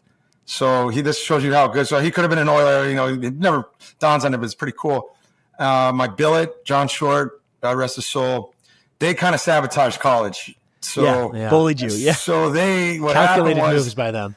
The draft was different. I was draft eligible, and the year, I was 16 playing here. The draft ratings came out. I was rated in the top 5, and it was like Spokane had my rights. One of my best friends, Ty Jones, he was 13th overall the year before me to the Blackhawks. They got them. This just shows you we knew nothing about it. And my billets were really good friends with Mr. Toigo that owned Tri-Cities. And, they sabotaged because I'd want to go on recruiting trips. I had 5 schools picked out, and it seemed like every time I wanted to go on a recruiting trip, I don't know if I should say this now, but that was years ago, there'd be, a little sweeten the pot a little bit if I stayed for the weekend. And all right, but my dad came down. They took my dad down to Seattle. They went to a major junior game, the Thunderbirds versus someone else, and they were like, that kid right there on the ice is going to make $1 million next year, and Scott's like way better. All right. So that kind of got it. Like, it was my decision at the end. And we just like Spokane dropped my rights, Tri-Cities picked them up, and it was like, okay, let's go. Just because if we're going to, like I said, college was the goal. It was never Did you how easy was it for you to give that up? Like, were you like, you know what, this is the move 100% for fuck college? Or were you still, was part of you like, damn it, I really did want to play college hockey? I think I was 25 when Scott Niedermeyer finally kind of had to sit me down and say, get over the fact you didn't go to college. Wow, so it did linger. I didn't even grow up college. I mean, and especially when Mike Motto's the assistant here, and, you go to the World Juniors and you're hearing all the college stories, and, we're stuck with billets. Like, it's kind of, but so, in saying that, okay, we're going to do it. I'm going to go. Ty Jones was like, you're going to the worst team in the league. This is your draft year. And I'm like, I knew nothing about it. And that summer, I got a job, which I never had one, working at a moving company. And of course, Mr. Jolly, he didn't let me move, but I just stayed. I worked in the warehouse, and I just shot a nail gun all day long. And there was a basketball hoop in there, and I just shot hoops all day. Yeah. And I never forget, I sitting down with, and they're friends now, like a bunch of these, workers, and they're coming in, and they're like, they didn't really know who I was. Yeah, kind of the hockey kid in Alaska, but everyone was like, you could get an education. Don't do what we do. And I'm just sitting there like, I just gave up my education. And then 4 games into the league, 4 games in, I tore broke my collarbone. Yeah. I was out. So our team, I think we won. I was just with the teammate the other day. I think we won like 17 games. The draft is not what you think. My stock just kept going down, down, down. So what happened was with the Devils take me, I just wanted to go in the first round. That's all I cared about, because it's like, you guys, I don't know how old you are, but I just wanted to get on TV and put the jersey on and put my arms around them. That's it. So that year, the NHL decided to have a timeout during the picks. So every team took a timeout. The first round lasted 3 hours. Okay. Nightmare. Yeah. And especially when you're not getting picked and you're not even, it's a lot of time to shoot a nail gun. Yeah. And you just got your family. And all I cared about was getting on TV. I didn't care where I was going. Yeah. And so finally the the last pick, the New Jersey Devils. I thought Dallas was going to take me for sure. They traded their pick. The Dallas people kind of looked at me, and the doctor, I spent a lot of time with these people, and they kind of looked at me like, gave me a wink. I didn't know what that meant. New Jersey Devils take Scott Gomez, get up there. Hair was flowing, suit I had here. I'm ready. Arms are this. We're in Buffalo. So afterwards, you have to go do all the stuff downstairs, and I just can't wait to call everyone back home, my buddies and everything. And there's a payphone. Half these kids don't even know what that is. There's a payphone in the Buffalo arena, and I called home because a bunch of friends were watching, and they're all like, "Where'd you get picked?" And I'm like, "What do you mean?" They're like, "Well, where'd you go?" I'm like, I went to the Devils 27th. They're like, "Yeah, after the 26th pick, ESPN cut it for buck hunting." So that was so now to answer the question. Okay, so now I go to the Devils training camp. No one knows who I am. They like I said, I'm the last pick, and usually with the Devils and now them being a powerhouse, usually the kid that got picked that pick, they're not really, they're always low. They're not really going to do something. Well, I was the last cut. I missed. Yeah. I think I missed like 3 weeks into the season because they didn't know what to do with me. Like, do we keep him? Because you burn it, right? Like, yes. You play 10 games. If I played 10 games, and it was like, and I mean, it was to the point, like my dad, that was the only advice my dad ever, gave me, like, make him keep you. Just make him keep you. And they didn't know, like, the players didn't know the steal they were getting. Like, hey, I was rated pretty high. They thought I was, and, plus they were like, who the hell is this Mexican Colombian kid? Like, from Alaska. Like, it was just, so I get sent down last day. I remember I go back to Tri-Cities. I'm a little excited because I knew we were going to be better. I get to see my buddies. But for the first couple of weeks, I'm just, I'm pissed. I'm like, this is, I'm playing with guys that, wow, this pass was doing something 2 weeks ago. Now these kids are buying. Yeah, right. I got a little attitude, and I give the Devils credit. I don't know how many organizations would do this, but Lou Lamoriello, he flew down. They flew down to kind of, give me a little slap, like, hey, let's go. Like, wake up. We want to see what you can do. And then, it was on after that. And back then, like I said, I went straight to camp. And then the next year, I had to go to Jersey in July. So I had to go 9 weeks early. And that's when I met Vladimir Bure. They started out with 11 of us working out with Vladdy, and only 4 of us lasted. And me, Sergey Brelin, Colin White, and Pierre Dagenet, and you look at the careers, I mean, like, it was because of Vladdy. And, same thing with the Devils. When you got there, I think you had to start in the minors. That was the rule. That's the only 2 that never did was Brendan Shanahan and Scott Niedermayer. And till this day, I got lucky because John Madden was next in line, and that's how the Devils used to work. It was like Brendan Morrison went first, and then Madden was next. I come into camp, and I was like, no way. And they roomed us together. And he hated me, and I was just like, all right, we're great friends now. And I got lucky. I don't know if I got lucky, but Brendan Morrison and Patrick Eliash held out. So there was a spot open, and there you go. I started out in the 4th line for about, a week, and then, rest is history. Yep. But there it is. Made it to the point, like my dad, hey, they have to keep you. And it's funny because the year before that I got drafted, the Alaskans and the Boston Punks used to always get along. We just, for some reason, and I love that. So we were at a New York Ranger Devils game, and they were going to introduce us in between, and Gretzky was playing, and like all you guys from the States. I mean, you guys grew up watching NHL games. We never really got to, so we wanted to watch. Half the guys are messing around. I do remember that I faked my age, and I got signed up for a visa, and I got a Devils T-shirt that I wore forever. This is way before I got drafted. And then the team leader, he asked us if we'd want to go downstairs and see the Stanley Cup rings in Lou Lamoriello's office. And yeah, of course. Yeah. And we were connected with the Devils because of Mike Peluso. He was the first major star in Alaska. He played college there. So we go downstairs, go in his room, and he's speaking, and we don't have no idea who this guy is. I mean, he looks scary. This is, who is this guy? Whatever. And he has all around the room. Back then, it was all just boards and just names of every team in the NHL, every team in the AHL, everyone, East Coast, whatever it was. And they had a list of like who was next, of who was going to, and there was Brendan Morrison's name, John Madden, Patrick Eliash, those guys' names was on that list. like, and Mike Motto and Ty Jones and me, $5 or whatever it was, that's a lot. And they go, yeah. They said, I dare you won't write your name on that. And I said, how no much? way, and dude. Yeah. Oh my God. And I think it got to like $20. And I was like, so I went over there, everyone was listening to Lou, and I wrote Gomez, like, the list. And then at the end, they were like, does anyone have a question? And I was like, yeah. And they said, what? And like, everyone, the team leader looked at, like, after Lou talks, like, no one, yeah, better be a question. And I was like, hey, I got one question. Why is my name so low there? I'm better than all those guys. And I mean, everyone that knew Lou in that room, because there were only 4 of us, and we just thought, hey, and I mean, the room just froze. The team leader was like, and yeah, the day I got drafted, Lou liked to tell that story, like, at least I knew this kid had some cojones right there. Because if I would have known what I know now, I wouldn't. I mean, your hands would have been like this coming in the room. But yeah, so that's kind of the Devil's history, how it kind of happened.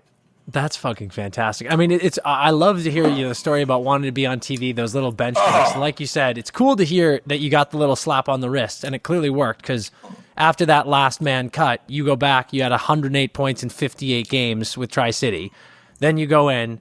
Was there a moment where when you get back, you make the team, where you were able to sit back and be like, I'm about to be the first Alaskan NHL player?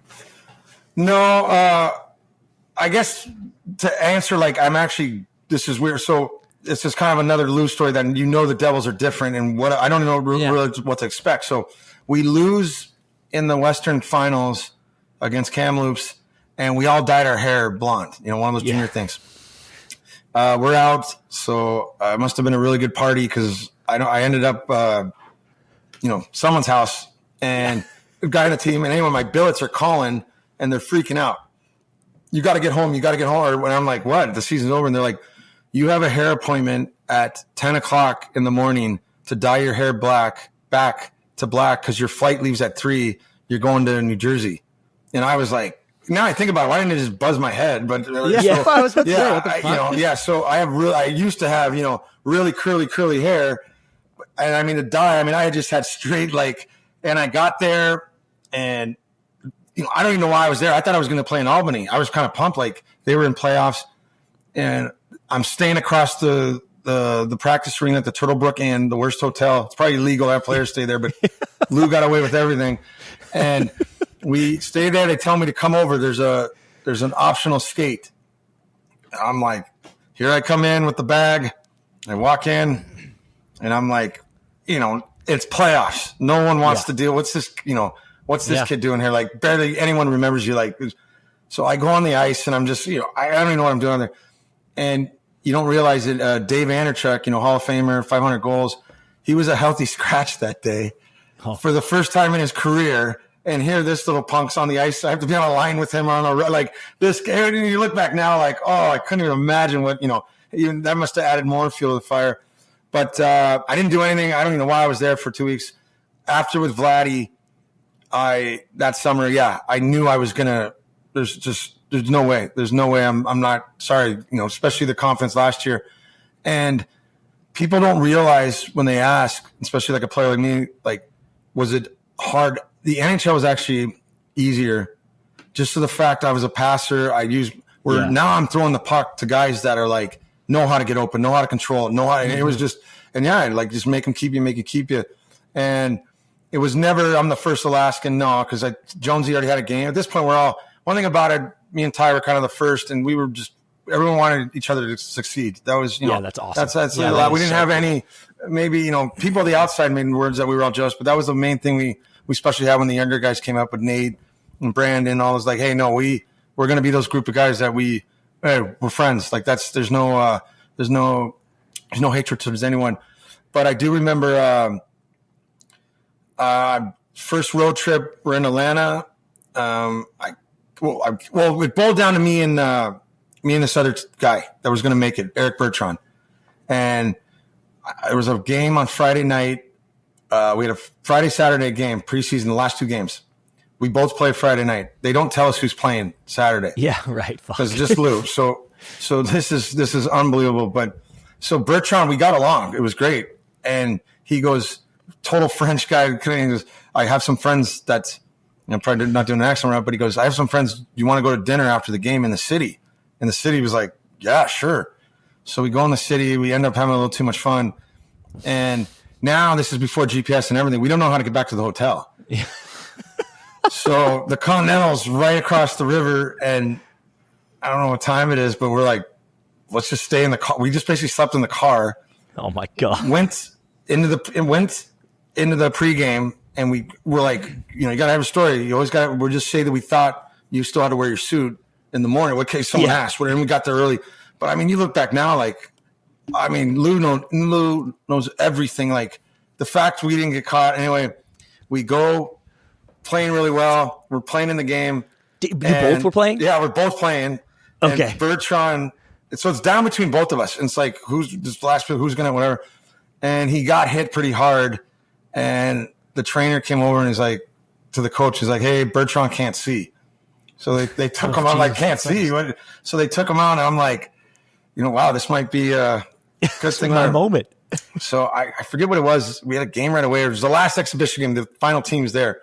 So I was wearing number 48, and I'm still there. And I walked in the room, and I mean, the story's been told a bunch, but I walked in the room, and there's 23, Gomez. And I'm like, and I mean, most kids should be pretty happy. And I'm like, fuck, like 23, gross. Like, wow, man. And Larry Robinson's behind me, and he's thinking I'm like, wow, I just made the NHL. And I'm like, yeah. And he turns around, Larry Robinson, the best human being ever. And he's like, what's wrong, Gom? He goes like, what's wrong? And I said, well, 23. And he goes, well, what number do you want? I was like, well, I'm 11. I want number 11, but Madden has it.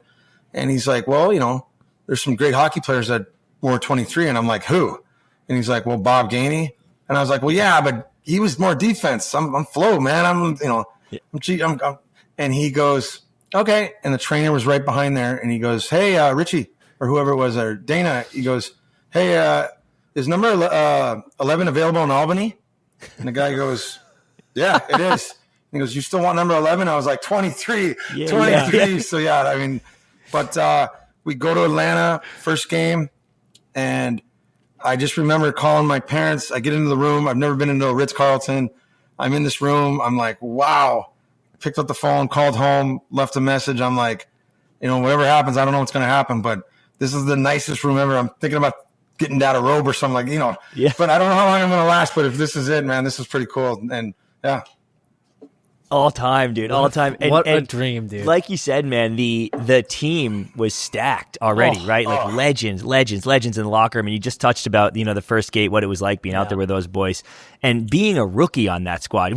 You've told a bunch of fucking hilarious stories about Claude Lemieux and Lou and everybody as a rookie. But any other ones come to mind about like Marty or Stevens or like some of those, like what was it like being with those big dogs as a young kid? You joined an all-star squad, essentially. It was unbelievable. Or joined a team that lost the last first round in 2 years in a row, right? 2 years in a row, and they were, you know, and so I joined.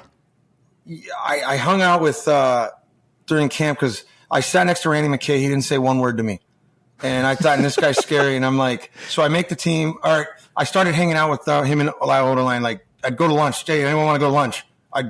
The more I figured I'd hang out with those guys, the more they'd get to know my personality, the more they'd help me on the ice. So anyway, I make the team. Randy sits next to me, and he's the best. He's still one of my closest friends ever. And I'm like, hey, man, you're kind of I thought you were like a jerk. Like you didn't even talk to me all camp or whatever it was. And he goes, kid, he goes, I'm so bad with names.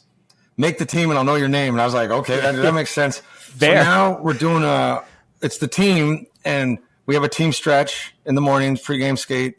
And Lyle Oderline and Randy McKay are kind of next to each other. I'm right there, and we're in this pigeon pose. I'll never forget that. And they're talking about, like, they're joking around, and you don't know that humor yet. And they're like, yeah, this is Scotty's last year.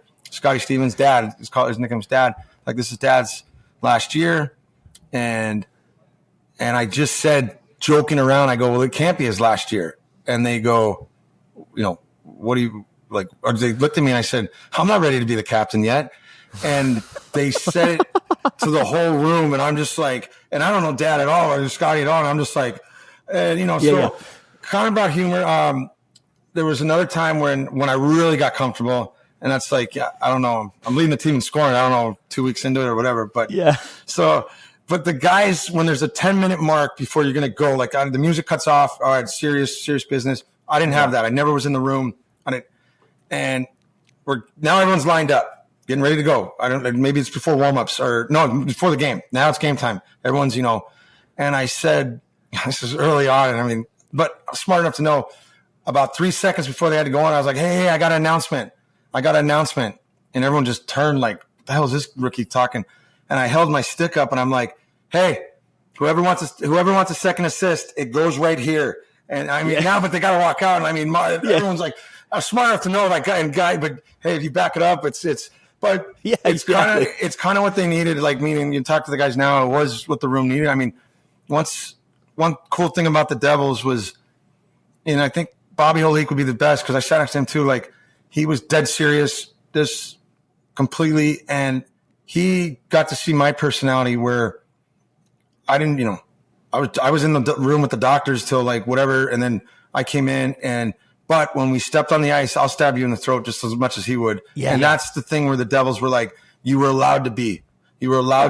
And I mean, and the first day you walk in, I remember Scott Niedermayer grabbed me and he's like, and Bobby Holik grabbed me and they're like, watch number 4. He leads the practice, meaning it is true, when the best player and the hardest working guy is your captain, you fall in line, man. And that, our practices were awesome. Our practices were, and we still like to talk about it. Like our practices were nasty compared to games. Like there was so much competition, so much, and you had to be. I mean, it was, so as far as going down in the draft and all that, it was a blessing in disguise, just because the fact that I came into a room where it was go time. Like, we're here to win the cup. You ain't late for meetings. You ain't, it's the best thing for a kid. And these guys, I mean, like I said, some of them are still, I mean, they're still all my vets that if I ever needed and I think one of the funniest stories too was, so I make the team, a couple guys also made it and they were going to move into a house.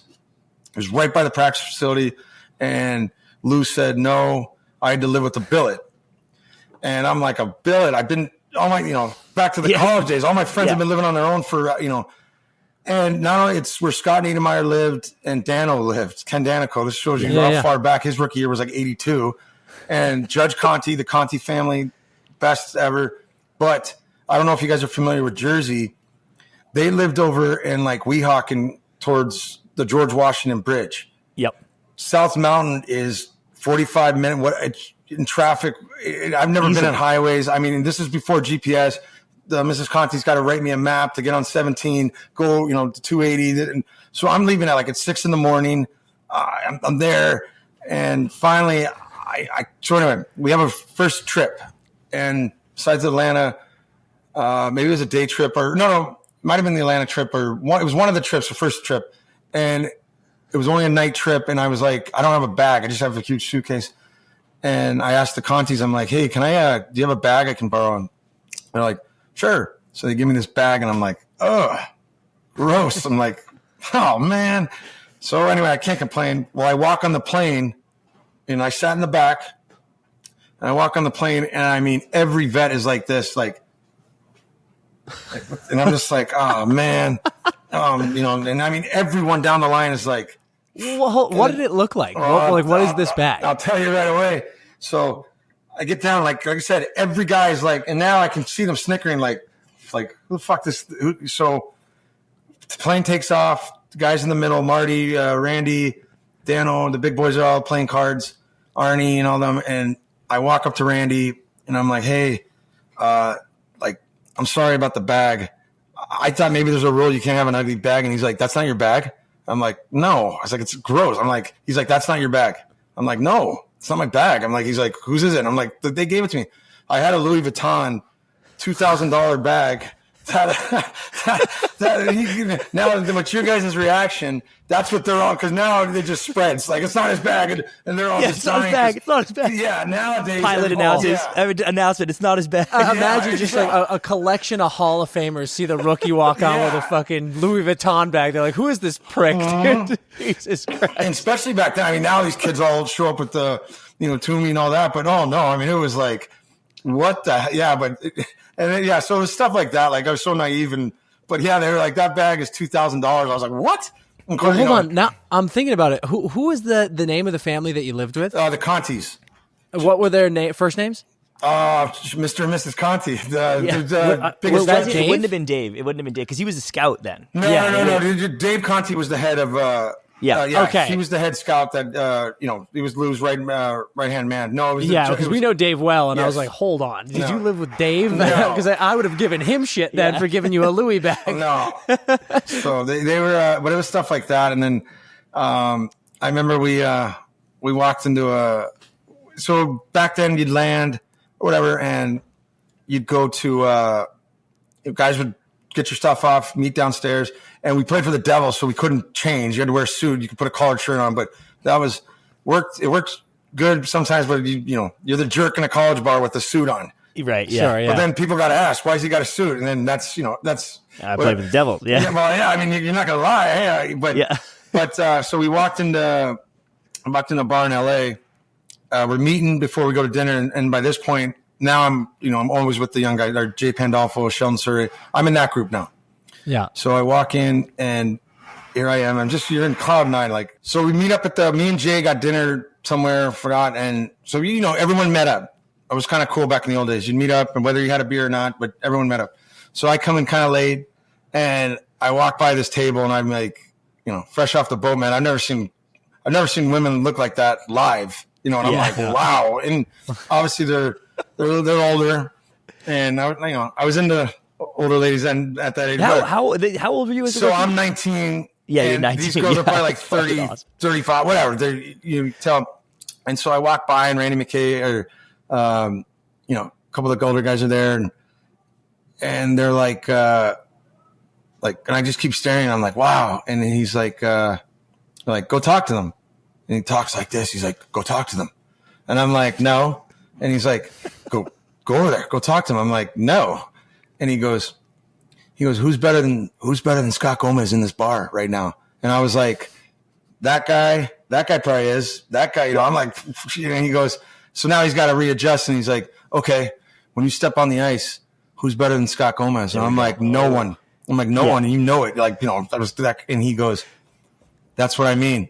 He goes, if I meet the guy better than Scott Gomez, I want to shake that guy's hand because that guy's it just pumped me up. I'm like, it's the tire pump you need. This is incredible wingman behavior. Yeah. So now I'm like, yeah, all right. So I walk over there, and now I got to think of and I'm like, and I remember this, and I said, hey, ladies, I have to buy you a drink because no one will believe where I'm from that I bought the most beautiful women a drink. And they're all looking at me. Dude. Yeah. What a lie. Here's where the Alaskan part comes in, because now they're looking at me now. It might not happen, but someone's got to ask, where are you from? I'm from Alaska. And back then, might as well be Australia or something. Like, what are you doing here? We play the Kings tomorrow, whatever. Yeah. I said, well, here's what happens. I was like, hey, why don't you come join us for whatever. They get up, they look over, and they see real men. Yeah. they jump up and go talk. So next thing you know, this was like everyone's talking, whatever there. And I kind of noticed I'm kind of out, and I'm like, and then it dawned on me. I look at Randy. I'm like, you asshole. Yeah. You guys didn't have the balls to go over there. You guys used me to go. Yeah. Yep. And he's like, you were bait. Kid. Good job. You were bait. Yeah. So yeah, it was, but me and Jay were leaving anyway. So it was, but I didn't want to anyway. Yeah, I didn't remember that. Gomer, they literally put you on a hook, tossed you out into the ocean, and they reeled in. Yeah, you're a fisherman, Gomer. You know how it works. Yeah. So, but I was gonna say, you really are from Alaska, dude. You're a cougar hunter. It's unbelievable. Yeah, You're hunting wildlife out here. Unbelievable. That is so good. How long did it take for the guys to just fully embrace your sense of humor and kind of be in that rookie who wasn't afraid to put your nose in there, make those jokes, and just get in the mix with all the boys? Well, it also helps. Like I tell these kids, don't forget, I'm leading the team in scoring. Like I'm up there, so that makes it a lot easier. But it's like Randy McKay said the best. When people would ask, they still do, like, what was he like when he was younger? Just because of my personality, it was like he was the most cockiest rookie ever, but the most respectful rookie to the vets ever. Like like I said, if a guy, anything they said or wanted, I would do. Like if I noticed the guy's beer was empty, I'm getting him a beer. So no, I mean, and that's part of it. That was the best part. Like, it's what kind of the Devils needed was just the fact that it was so strict and regimented, and like, with Lou but they let me be, and I didn't bug anyone. I mean, if I'm sitting next to Scotty and Needs or some like different story, I probably can't talk, but my corner was John Madden, Randy McKay, Jay Pandolfo, Bobby Holik, and then the second year Turner Stevenson. So I mean, the stuff, and this is before the.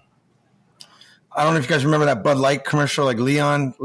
Well, absolutely. So I would only talk in third person to the corner. Gomer. So I'd be like, "Hey man, Gomer's not feeling. Gomer's this today. Gomer's not." So it was and it got to the point where like Randy and Turner, they were like, and Jim McKenzie, because when he came in, they were like, "You got to do an interview like that." And I don't have that big of balls because Lou would, but it was almost to the point where I was going to do Naval. Gomer didn't feel it tonight. Gomer needed so it lightened it up. But at the same time, once we stepped on the ice, hey, I brought it. There was no, but I mean, they took care of you. And then I remember because I was hanging out with the older guys, like maybe some of the guys that liked their beers, but the younger guys, I didn't really get invited. I was like, wow, do you really think I like going to a Jersey bar and play Golden Tee? No, but it was cool hearing the story. And then finally, Jay Pandolfo was like, we landed, it was really on, and like second trip, whatever. And he's like, hey, you're starting to get maybe a rep that you like, whatever, you're maybe like you're, and I didn't. I was like, and Jay's like, you got to hang out with us now. And I remember like you just graduated, and I remember because we getting off the bus or whatever, and the older guys are like, Gomer, 5 minutes, and I'm like, never again. Bye. Yeah. Bye. Wow. Like I'm gonna go hang out with guys. Like, and they were like giving me shit, but they knew that, and that's when you got introduced to New York City and all that. Yeah, properly. Like, but but I remember I'll never forget that they were like Gomer, but down in 5. I was like, never again. See ya. Yeah. And then they gave me shit, but but so Jay Pandolfo was it's like an older brother to me. I basically lived at his house. He completely because. After I whined after a month, I'm like, I can't do this anymore. Living with the Billard, I loved them, but I was like, and so the Devils found me an apartment. They got me a place, and I don't even know if the thing was bugged, because if it was bugged, I probably would have been. Certainly was. Yeah, it certainly was. So then I basically lived at Jay's house, and but yeah, I mean, those guys like Jay and all of them, that was also why I had so much success and had a career, just because the way the guys took care of me and the way the guys they didn't let me stray. Like I had vets, I had other friends that were on different teams, and you just want to fit in. You'll do whatever the older guys would, and some of the kids, and they'll never blame anyone, but they got caught up in some other shit, and maybe got addicted to some. But my group, no, it was you got one job, and that's you go to practice, and it is on. They don't care how much hours you get sleep. They don't. It's just when we get to practice, that's when it's and that was the Devil's way, man, because. Yeah. Lou was watching everything, and so those habits, there's no hiding once you step on the ice. And then, and everyone thought we always laugh when we get together, because everyone thought we were just a nerd team because of Lou, how strict we were. And we look back, it's like, what are the worst kids are the ones that had the most strict parents that once they got away, once dad wasn't looking, it was, so we were right up there. We knew how to have a good time. There's no question about it. You mentioned, as Chris said, Rookie of the Year, you had 70 points in 82 games, and it was really awesome to hear you say that transition to the NHL was almost easier for a player like you because you just had such talent around you, dishing the puck, looking for that first pass. How much credit do you give to all those unbelievable guys you were playing with that first year to be able to win that award and also just translate so fast to the league? Well, I mean, if you go on a higher pick, you're probably going, you're probably going to a team, I had buddies that, you're allowed to do this, you're, whatever. And so right away, and I'll never forget, because it was crazy. I think I only went I don't know what it was, like 3 games without getting a point. It was crazy. But I'm playing with Alexander McGillany. So Claude Lemieux comes. Claude Lemieux comes. When me, Brandon Morrison, and Pep were a great line, Claude Lemieux. And Claude Lemieux comes, and he's on me. This guy was on me all the time. And I remember saying, I'm just a rookie. Like, Yeah. this is hard for me. And I think in that he's going to give me, oh my God. He grabbed like 3 older guys and they were like, you've just passed the 20 game mark. You're here. You're here to win the cup now. Like and so there goes that excuse. And I'm like, you know, but as far as like discipline, like, you know, you look back now, I mean, I was like, I should have 90 points, but man, you're on a defensive team, man. You, when the puck needs to get in, you get in with the system, you know, and you win.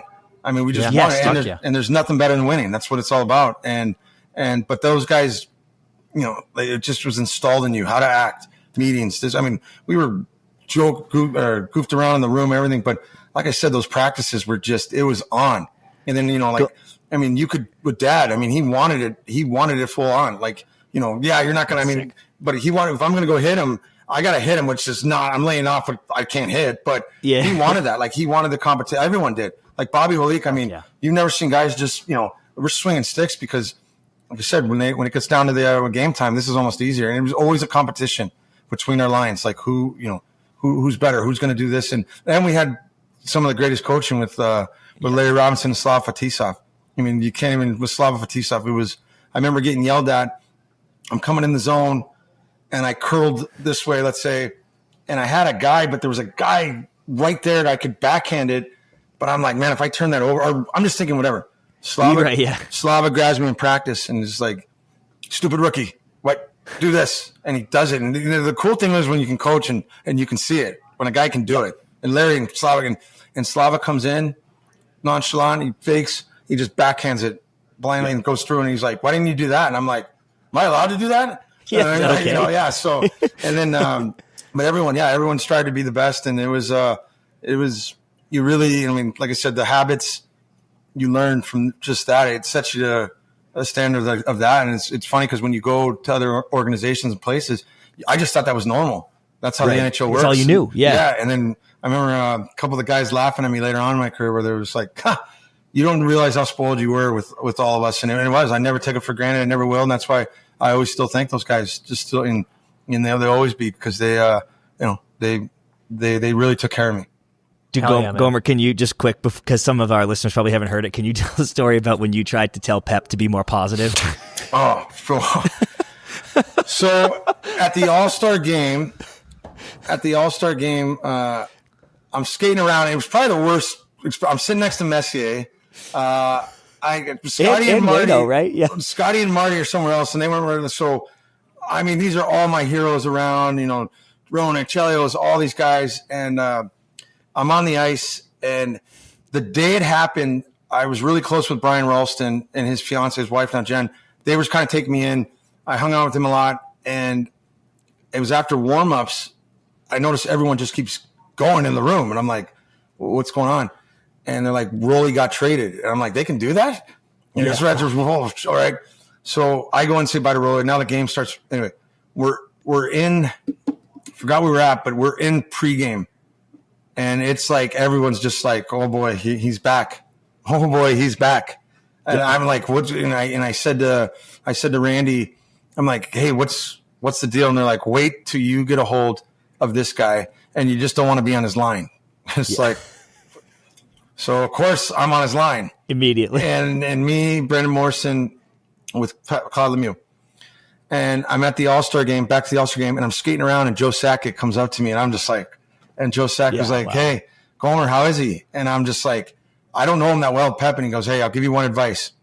He's always open. Always open. And, you know, this is Joe Sakic telling me, he's talking to me, and I'm like, oh my God. All right, so now Pep. I've had some ass chewings, but I've never, and still this day, that's why I have no really sympathy when it comes to me get all my players on the ice, because if I had to go through it, you're going to go, and it made it better. So now Brendan's on a 7-game point streak. I'm on like a 6, and Claude Lemieux is the guy on the line that's like, and it happens, he's like getting 2 or 3 games, and then he goes without, and meanwhile, these 2 young guys are just, and you know, and so we ended up getting caught in Chapel Hill. And let's put it that way. There was a snowstorm. We didn't think we had pregame skate. And good town, too. Yeah, we were and we were staying in Raleigh, and we weren't in the best shape in the morning, and they have a pregame skate. So now I'm sure guys know what you're trying to, whatever. Game starts. We're going to Nashville the next night, or after the game from Carolina. And I'm sitting in the room, and I'm just like, man, Gomer don't feel it, man. Gomer don't feel it. Gomer ain't having it. Me and Mo are right there, and I'm like, well, I got a 7-point streak. I mean, all right, or 6. Well, all right, maybe this isn't the game. Like, I'm hurting that bad. Claude Lemieux comes around the corner, and it's just me and Mo. It's like 2 or 3 hours before the game. And he goes, hey, you two. And he takes us in Carolina, like down, and there's a long hallway, and there's when he takes us in this corner, and I mean, he goes, I tell you this, and I tell you this once. You don't play tonight. I know what you two fuckers did last night, and I know. And if you don't play, I go to Lou Lamoriello, and I tell him, and you go to the bus to Albany, and you ride the bus like Pep was just like, and people don't realize he's a huge man. Like Pep was big, and me and Mo are just like, and so. It went from Gomer don't have it, where Gomer is going to play the hardest he can. It was like, we go out there, and I mean, you guys knew my game. I mean, I'm blocking shots. I was scared. I'm blocking shots. I'm hitting guys. I'm giving them, me and Mo are just, and it happens in the third period, 1-1. The puck comes around the boards. I skate as hard as I can. This guy tries to dump it out. It hits me on my back. It ends up on Brendan's stick. He just shoots it on net. It goes off the goalie, and Pep's right there, and he scores. We end up winning the game 2-1 or 3-1, whatever. And after the game, I shit you not, everyone's pumped because we're going to Nashville. Me and Brendan Morrison were like this in the stall, like. There's everything you had. Seriously, just gassed. And Claude Lemieux comes out of the shower, and he's just ripped, and he comes out, he's like, I'm proud of you too. All right. And we're like, you asshole. Yeah. And so then I don't know how much longer it goes on. And he's hard. He was harder on Mo than me. But, and it was like, and now we're kind of getting a little cockier, and we're same thing. It's just crazy. I'll never forget this. Brendan's on like an 8-game scoring streak. I'm on like a 6.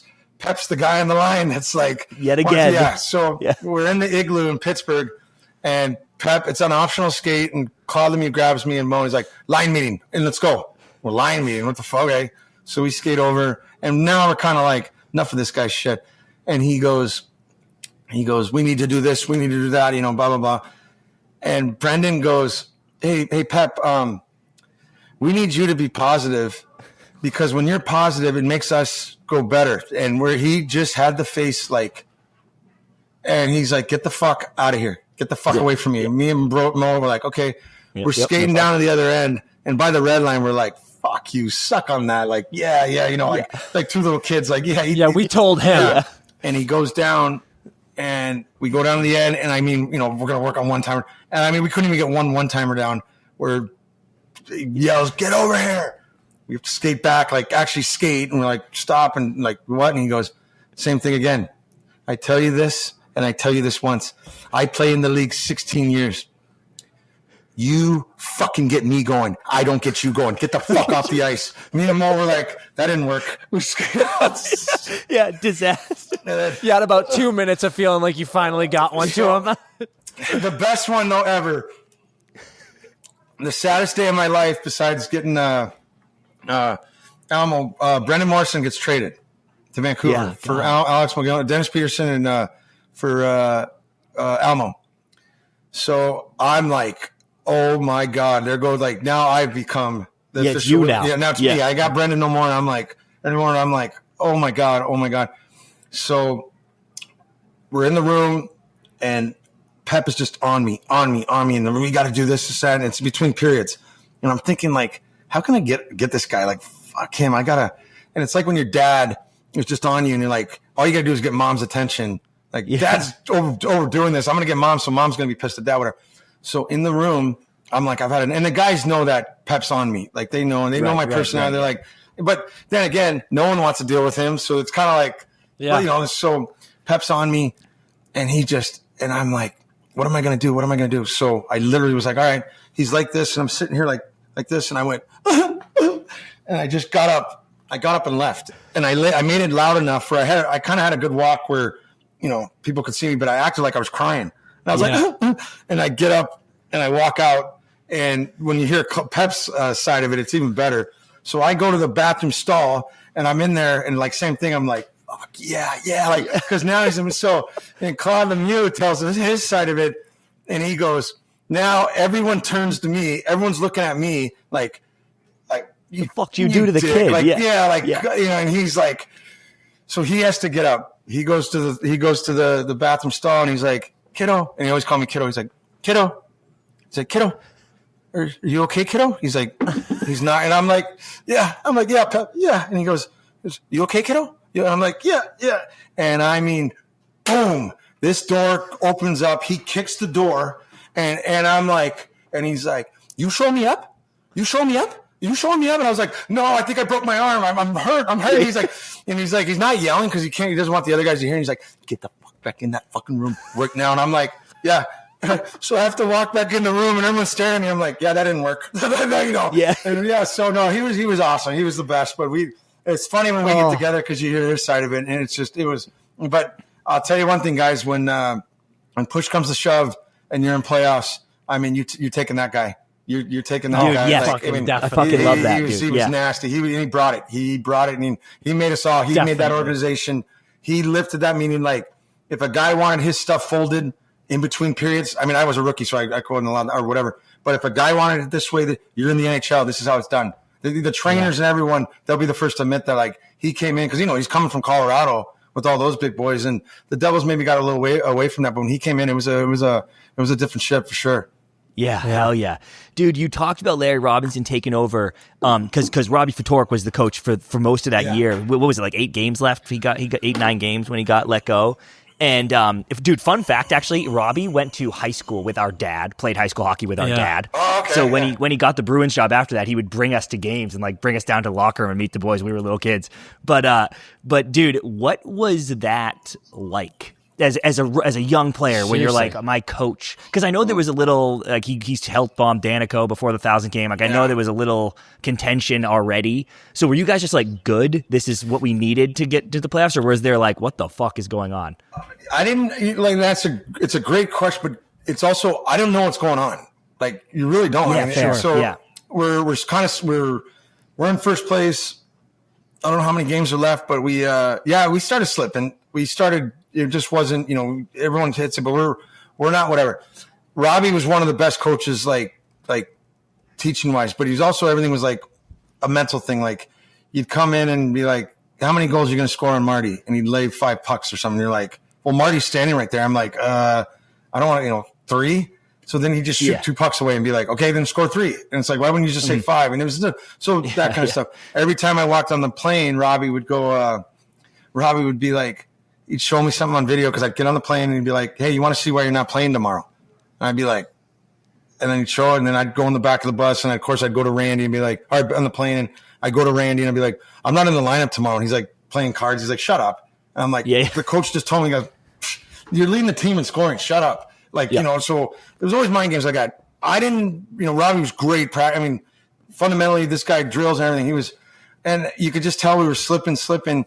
And I think it was we were in Long Island we were waiting for a plane, I believe. And we're all on the bus. And Lou's in a car out there, and Larry has to get off. And the older guys know something's going on. Yeah. The older guys know. Then me, I'm just like, what are we doing? Like, okay.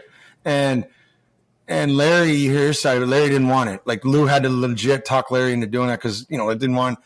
And come on the bus. Lou announces that, Robbie's been let go and Larry Robinson's the new coach.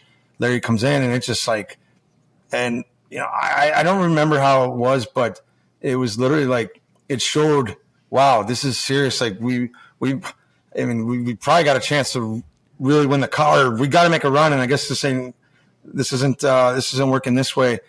And I like, wow, this can happen. And Larry comes in and everyone thought we just took off. I mean, it was still 2 weeks. We were still the same team. Yeah. And then right before the playoffs, it was on. We got probably lucky. We played Florida. I mean, they weren't, and we just clicked, but that was one you never forget. Like, man, there's only, how many games. And then you got to remember, you got to answer it.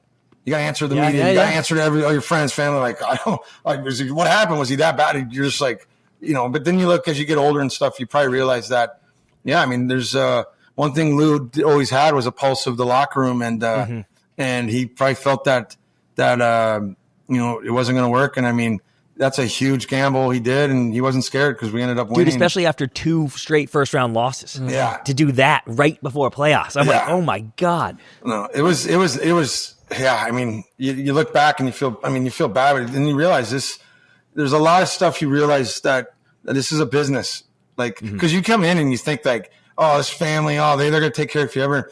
And I remember because when I had the cup in my hands, literally, you know, I don't know what list. I was probably one of the last ones, but I got it. And when I put it down, Randy McCain, like Bobby Holik were like, okay, you got that out of the way. Because back then it was older, right? Now it's such a young league where guys have played their whole career without getting a cup. So I remember it would, and and I give the guys credit for that. I never took that for granted. It actually was a curse because that's all you wanted.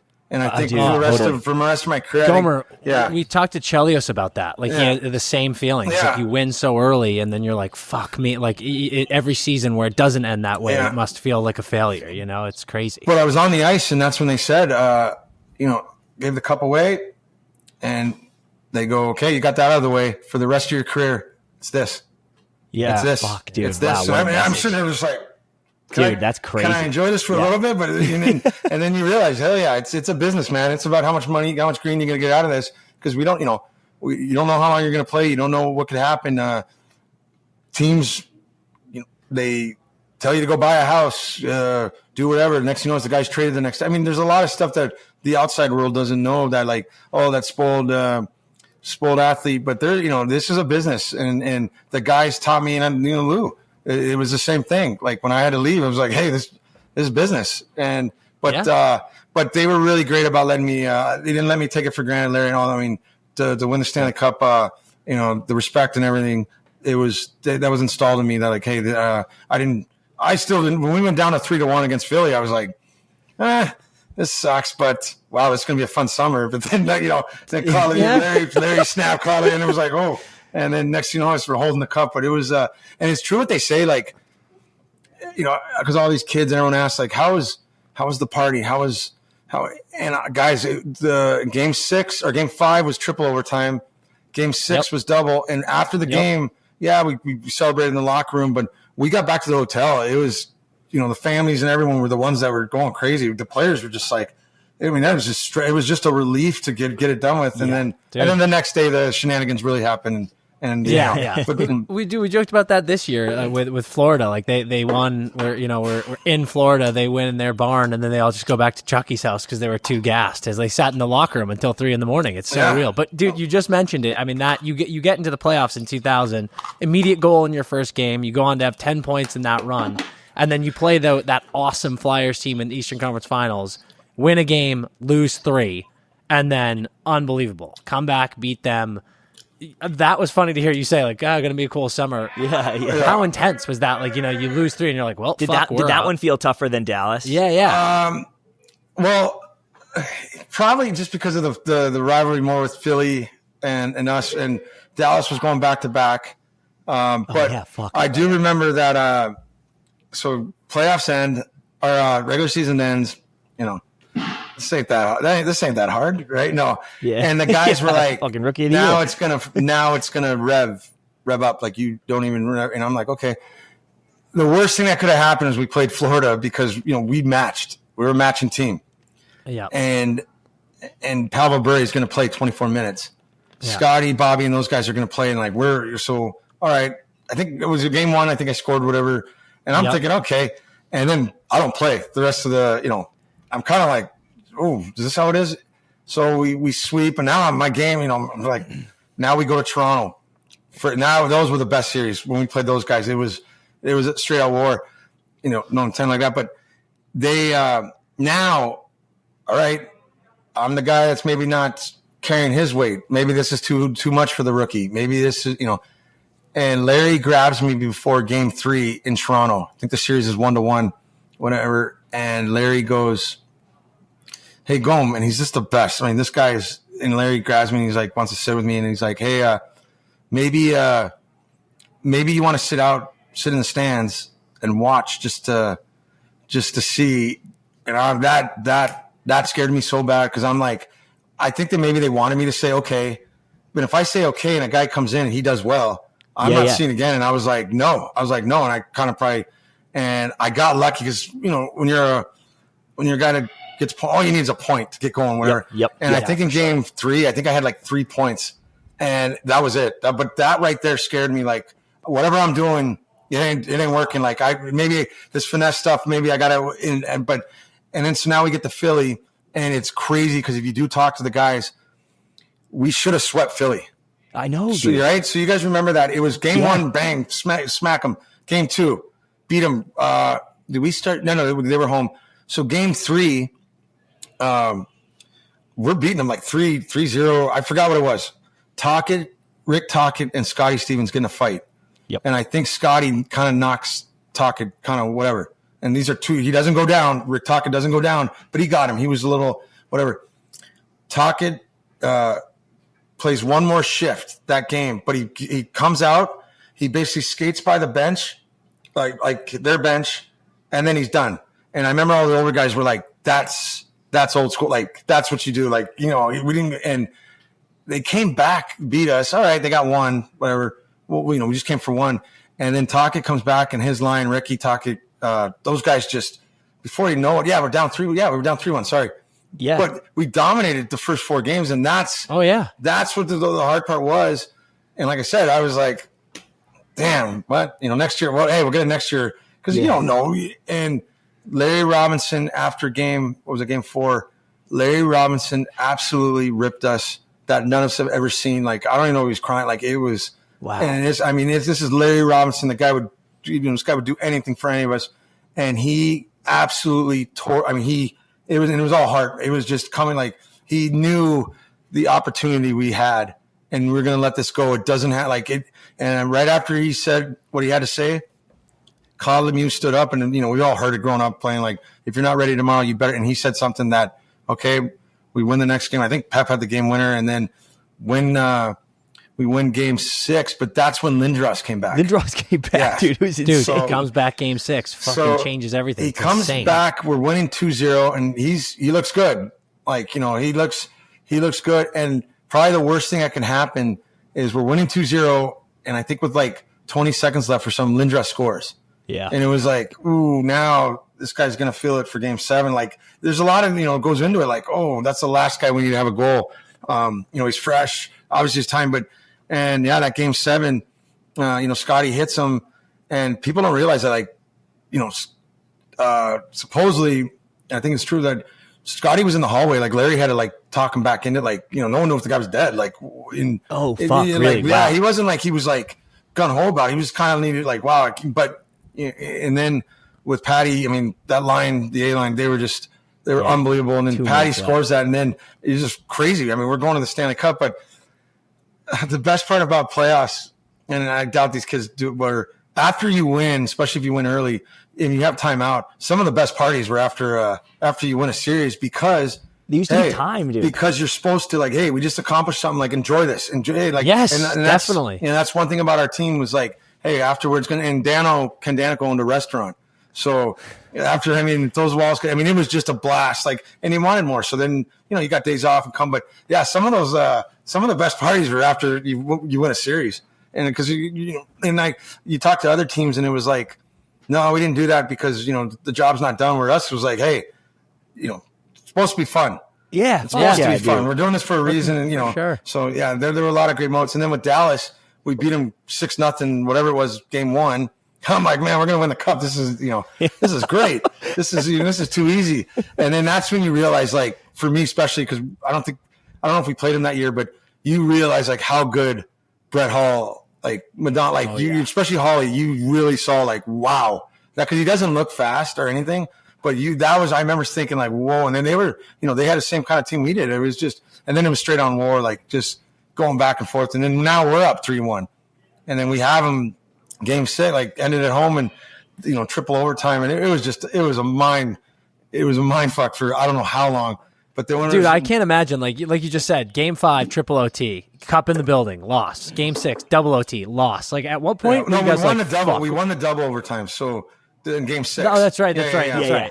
But like, was there a period where you were like, "Fuck, we're gonna do what Philly just did against us, and we're gonna fold"? I think that's when you realize like what kind of vets we had. Like, meaning, there was no after the game 6 or the game 5. It was just like it was almost like relief, guys. Like you guys played like it was almost like okay, that's over. Like because it was just by the third overtime, you're just man, how much can your body take of this? Like, and I'm a kid. Just end this seriously. And then so that was, but it was never.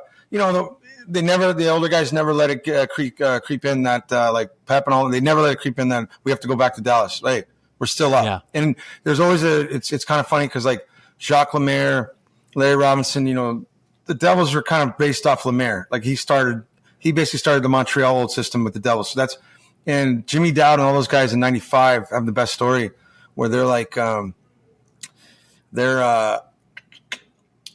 they're having a pregame skate before Game 4, and everyone's nervous. Like they're one game away from winning the cup, and everyone's nervous. The practice is horrible, or the skate, whatever. And Jacques Lemaire blows the whistle, brings everyone in the corner, and is like basically like, "Hey assholes, we're up 3-0. Like we're up 3-0. They ain't coming back." Like the way because they were just dominant that series. I mean, everyone thought Detroit, and I remember always thinking that. It's kind of the attitude. I mean, obviously it didn't work the next year, but that was kind of always cool to hear. Like these guys, they've gone through. I mean, there was no panic, there was no anything. And then, but it starts when you have that leadership. We got a job to do. Let's go do it. And it's not going to be easy, but there it is. Yeah. And I need to hear the non-alcoholic beer story from the victory. Yeah. Oh, I'll give you a good one too. About this is when that. So we all grew up like. 94 was some of the 93, 94 for us was like the greatest, right? When like my favorite player was Gilmore. So when Gilmore in LA played, and then the next year, when Messier scores the hat trick. So we all grew up with Gary Thorne. He guaranteed the victory. He has now picked up the hat trick, and he shoots from that area. So it's my first pregame skate, and we've done that as kids, outside. And so here I am. There's only about 4 guys left on the ice, and I keep going. He has now picked up the hat trick, and I shot it, and I missed like 5 times. So I'm saying it over and over. Randy McKay grabs me, brings me over, basically slams me into the boards, and he's like, "Don't you ever fucking say that again." And I'm like, he's like, I was there, and I was like, I didn't even think of that. I was like doing it in front of all these guys, like who lived it, yeah. So we win the cup, go back to Alaska. I got fortunate; they came. It got there Thursday night. I was supposed to have a Friday morning. It got there Thursday night. The cup people called. And one thing about Alaska, I mean, it is strict. Like, if you're not 21, you ain't getting into a bar. And everyone knows my age at that point. And so me and one of my old hockey coaches was a cop lieutenant. We go to this bar that you're just that's your goal when you go to Alaska when you're 21 to go to Coots, True Crew Charlie's. Yeah. Okay, so that's the goal. So now we grab the management. They go in there, grab the management. We're like, "Hey, the Stanley Cup's coming tomorrow night. Do you guys want to have it?" And they're like, "Of course." And they're like, "You obviously I'm not 21. They're worried. Whatever. I'm going to be with cops and everything." So what happens is the next night we get there, and I've never been in the Coots, so I'm just like, and they have a chaperone with me, and it was this lady. And I'm with my parent. My dad actually got sick, so he couldn't go. I'm with my mom. I'm with cops, like that are, And this lady is right next to me, and she is like. And meanwhile, like my mom, everyone, I'm drinking Jack and Cokes just so hey, I'm drinking a Coke, whatever. Yeah. And the lady's just on me, and I'm like, what the hell? Like this isn't.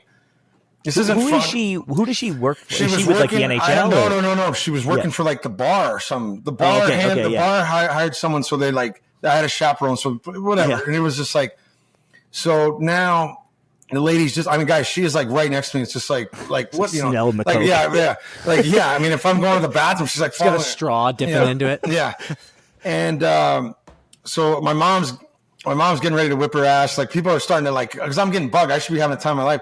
So now it's like, hey, let's go. Let's get everyone to start, drinking out of it. And the lady comes back with, Old Duels. Like 2 cases of Old Duels, which is not, and I didn't care. Like maybe someone's got alcohol, but I didn't care about that. At that moment right there, all I could think about was the locker room. And if guys find out that at my Stanley Cup thing, I had non-alcohol, I'm not going to hear the end of it. That's how close unit. That's how much shit we talked in that room. Where I'm literally like, no way. So finally, I just said, hey, one, that's not going. It's not non-alcoholic. That's not going in the cup.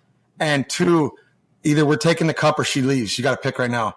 And they gassed her. They gassed her right away. Because and then it was on. But it was just. Fucking pigeon tossed the chaperone out of the bar. But it wasn't. And it was so packed in there. But it was nothing to do with like the old duel. It was just the fact. All I thought about was the boys. I'm like, they are gonna get. And then I don't know if people have done it after. I didn't care because I know in our locker room, I am not going to hear the end of that. If it's So that's and it worked out. I mean, it was a. Dude, that is a business decision, and you made the correct one. Frankly, unbelievable. Yeah. Gomer, I want to talk to you about so much else in your career, but that's for next time. Right now, I want to ask, you're doing the coaching now, back where it all started, like you said at the top of this. Just tell us a little bit about what that transition has been like for you, and where you see it long term. Like, are you loving this? You want to do it forever, or what's it feel like? Well, I mean, I basically was, I coached a couple years in the NHL, assistant coach. I basically pushed pucks for a couple of years, and I was never one of those guys that. And I didn't even watch hockey. I don't even watch hockey. Like people have a hard time, but there are guys that played. I never watched other games. It was just my focus was on myself, and so I was really doing nothing. I was living in New York City. I was golfing every day in Jersey, and not really bringing much back to society. And my business manager and they were like, "You have to do something." Like last year, I asked my old junior club. And then. I asked the Sur Eagles, the head coach. I was like, "Hey, I'll come and help, whatever." And then they were like, "Oh, come a week, a month." And I was like, "No, if I do this, I'll do this." Yeah. And so I did it around the pop last year. Actually, billeted 2 kids. So then he was leaving, and I'm just thinking, God, I never, hated every coach I ever had. Maybe it's me. I got to see if I can do this. Like, and my dad, he's like, "Hey, you talk so much shit. Let's see if you watch." So I was like, I'll do it. And I got blessed. I don't even know how or what, where I grew up with Mike Motto. We were World Juniors roommates, Hobie Baker winner. And he happened to call me. He was going through some stuff. And I said, all right, talked. He's one of those people that we text every couple months. Once we get together, it's like brotherhood, always will be. And about a week later, I said, how can I make myself feel good? And I was like, well, I'll call Mike Motto just to be like, just to see how he's doing. And I called Motts and I'm like, hey, what's going on? Everything good? And he's like, yeah. And he's like, hey, you need an assistant coach?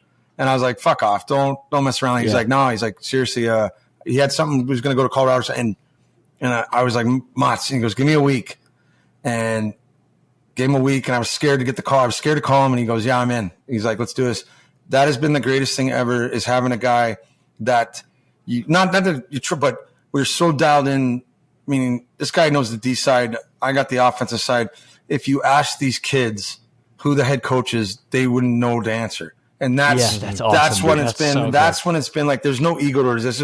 We're not doing. I didn't do this to do my resume. Like, I'm not doing this to get back or whatever. It was literally like, and then, I mean, we find ourselves, we're those guys that are up till 3 a.m. talking about the kids. Like, how can we do better? And like, in the beginning, we kind of were like, oh, dude, do we know how to do this? And now our team, we're right there. But just giving back with these kids. And like, the main thing is that, there's no act. Like, once I get on the ice, I can't stop it. Like, meaning it's, I become Pat Burns, little, and I remember, because one of my first lines was, this kid didn't do it right. This was last year as assistant coach, and during the power play, and I'm like, you dumb fuck. And it's just kids, they're all like this. And I'm like, how many dumb fuck pills did you take this morning? Because next time you take them, you pass them to the rest of us. So we go and then make him do it again. He does it. And then the Pat Burns mock, when we get on the ice, it's on. Yeah. But as soon as this fucking foot comes off the ice, it is, they can tell me to go F off. I mean, they better have something good, but because why? Juniors is supposed to be fun. Hockey was fun. I didn't have mommy and daddy yell at me. My dad yelled at me at baseball, where child services should have probably showed up to those practices. But hockey, I don't know what it's like. I don't know what it's like to get yelled at by my dad. Like, what is that? Like, I didn't have pressure then. So these kids, and the main thing about it is, it's like, we've all had coaches that did not like you on the ice, and they did not like you off the ice. And there's nothing worse. This is, once we step off, I don't care what you, hey, we're family. Like, you've got to have the time of your life. This is juniors. It's got to be a good experience. And that's the thing you give these kids, because we don't play. We don't do it anymore. We don't, everything we're showing you're doing, this is for you guys. But it boils down to one thing. It's about winning. But in saying that, guys, they're having the time of their lives because of the fact that, and hey, you're going to play this game. Like, I didn't grow up with getting a participation trophy. Yep. So then rule one was, don't have your mom and dad or advisors call me. Don't do it. Mm-hmm. You come in the room and I'll tell you why you're not playing. Like a kid asked the other day, he's like, oh, well, why, hey, you're not in the lineup. And he goes, oh, well, is there anything I can do better? Or what do I need to do? Did I do something bad? And I never forget Pat Burns' line. And I told the kid, I was like, no, you're doing nothing. Like, you're not doing anything bad or good. You're just doing nothing. That's why you're not playing. And the kid just, but that kind of stuff, like, hey, I'm not going to lie to you. Like I can sit here and do what we got, like make up a bunch of lies. And so this is why not. You got to, at this level, you got to produce. This isn't, and like when we had these camps, I tell these kids, if you're asking what I need to do better at this age, maybe it's not for you. Like you've got, it's not, but off the ice, hey, I'm not your friend, but later on in life, you'll become friends. I'm your coach, but you have to come in the room feeling great, feeling good about yourself. We know we're going to get the work on. You're not going to go off that ice. Yell you, but you're getting a pat on the back. Let's go. Do it again. Let's go. Yep. And then you do it. Damn right. It's because like I said, we've been there, done that. I'm not doing this I want to move up. No, it's day by day, year by year. But being with Mott's, it's been unreal. But it is funny with these kids because now they're fuck off, Gomer, off the hey, they're but one of the kids asked, they were like, last year they're like, Gomer, seriously, how much? There's like three of them. They're like, how much are you getting paid for this? And I was like, how much do you think? And they were like, and they're all, a lot of these little punks all gamble, and they're like, the number was like up to like 150 or one. And I'm like, really? Yeah. And I was like, if I was making that, this is how I would treat you guys. Like, good job, son.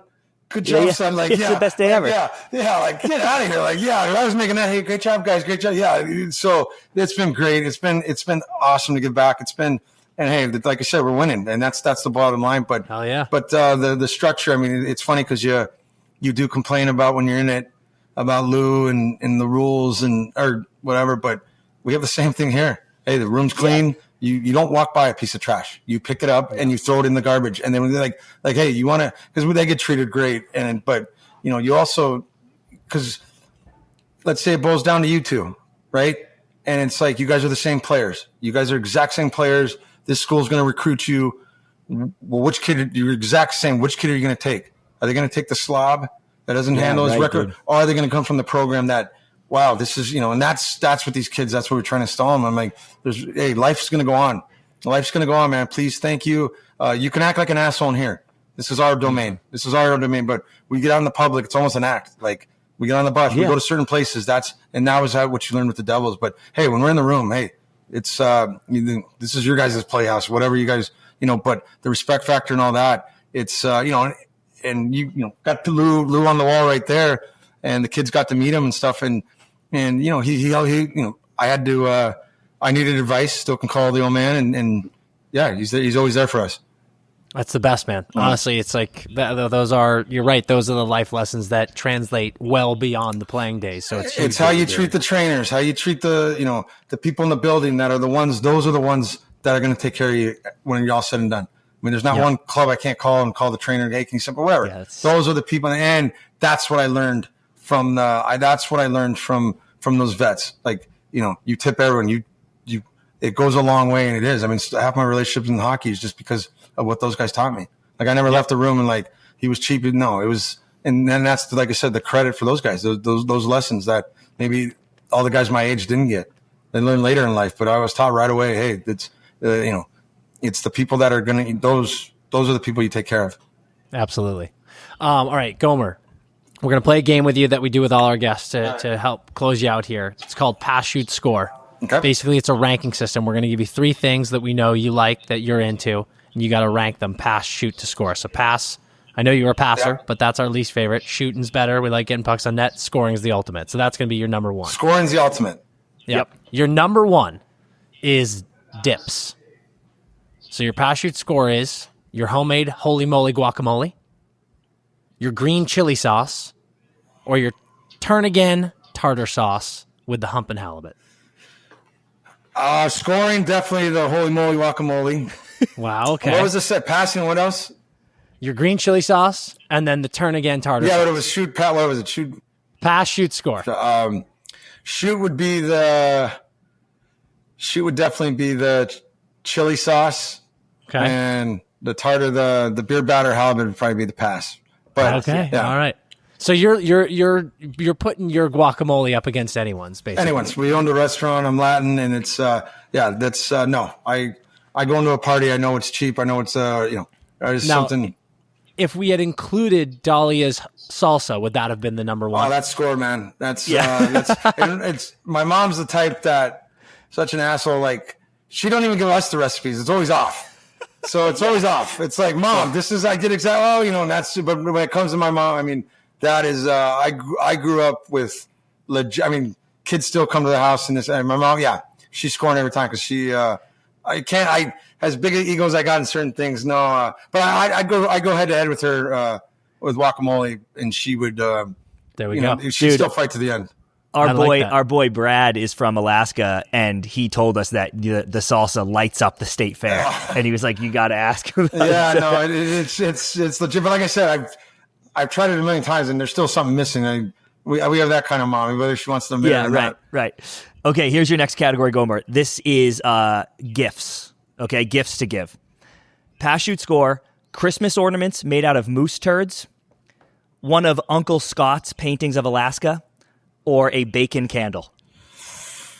Bacon candle and the painting are, and that's one's a tap and one's a one timer. So yeah, I'd go bacon candle would be shoot. The paintings definitely, or no, bacon candle would be score.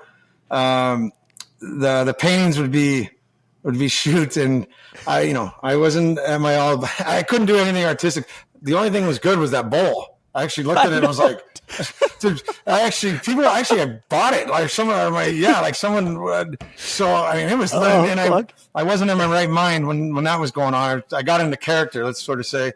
Yeah. And definitely pass would be the moose nuggets. Those were pretty impressive, dude. I gotta say. That was actually TJ's idea on that. Really? White people do that? Yeah. Oh, fuck. We never had a piece of shit on our tree, but yeah.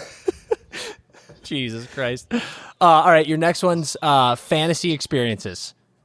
Number 1, pass, shoot, score. Here we go. Number 1, produce a movie and be on location starring Robert Downey Jr. Go on tour with the Rolling Stones. Or during the lockout year, you got to play 1 season in the MLB. Oh, well, it's 2 are definitely. No, I'm scoring. I'm with the Stones. I had a feeling. There's not even a question. That's had a feeling. Yeah. Second, not even MLB. I mean, yeah.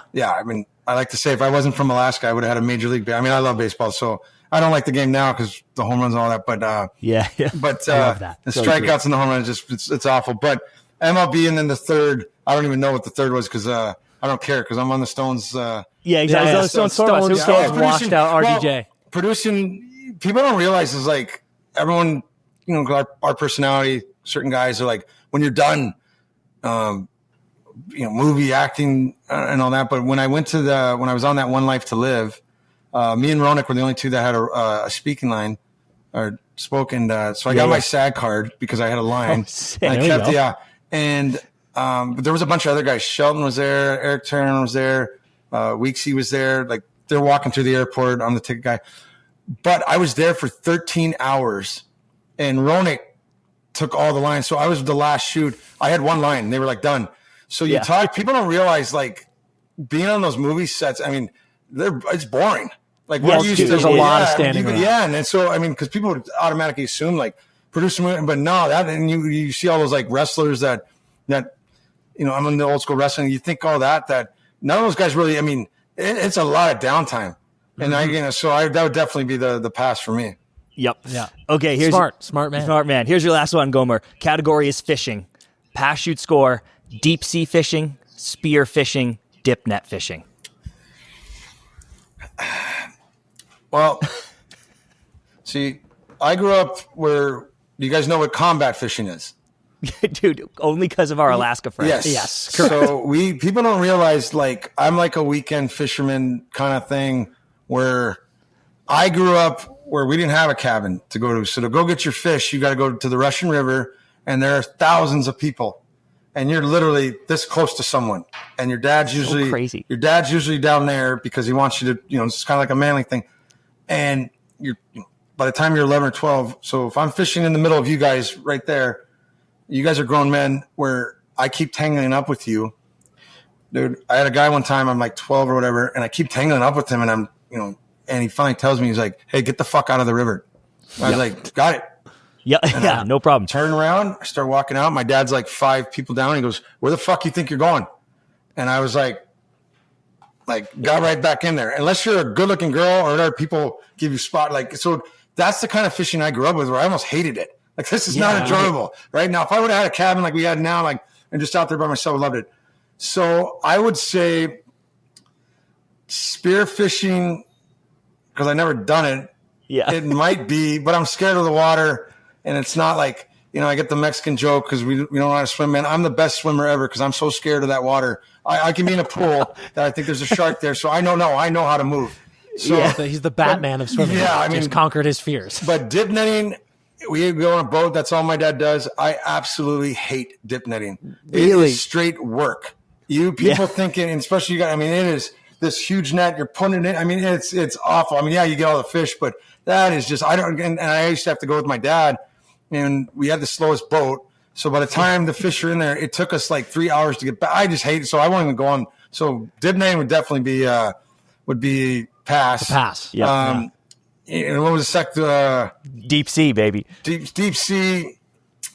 It depends what kind of boat you're on. So let's go spear fishing, because now you got some of the boats I go on now with certain people. Yeah, definitely. Kind of nice. That'd be scoring. Gomer, the one objective we were given by Sway before this was to get an invite for all of us, Sway included, to the Kenai River cabin for some fishing. So that's got to be on the agenda now. Well, when you learn to say it right, you guys can come. It's the Kenai. Did I fuck it up? What is it? Yeah, he told. How do you say it? Yeah, what is it? It's one of those words I can't even spell. Kenai. The Kenai River. Kenai.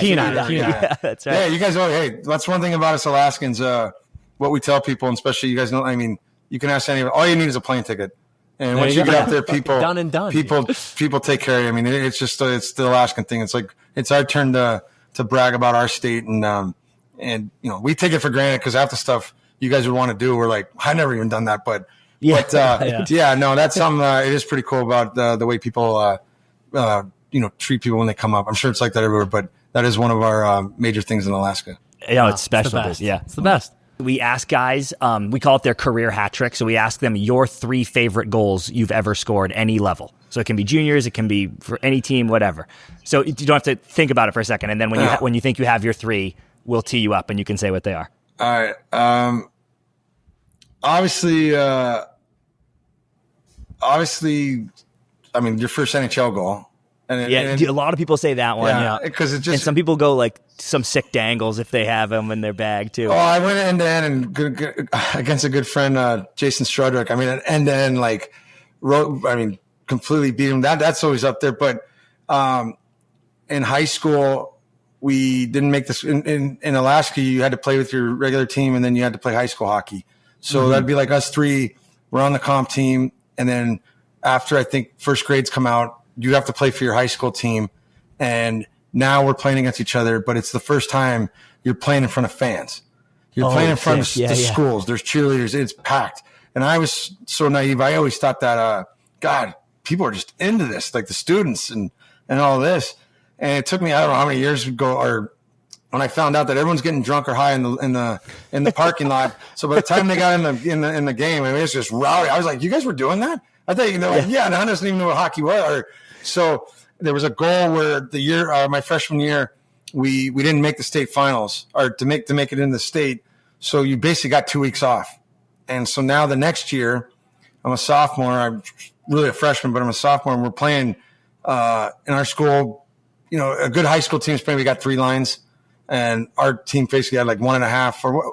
But it's time of your life, and we were winning 4-3, and they were all over us. And I remember grabbing it, and I took it, and I forgot. I mean, the goalie was on my team, a regular team, and I mean, I just beat the whole team, and I just acted like I was going to, rip it. I just let it slide, and so he went over, and after I scored, it kind of was like, we're going to win this. Like, I don't know how much time was left. Made it 5-3, and as I turned, my student section, it was packed.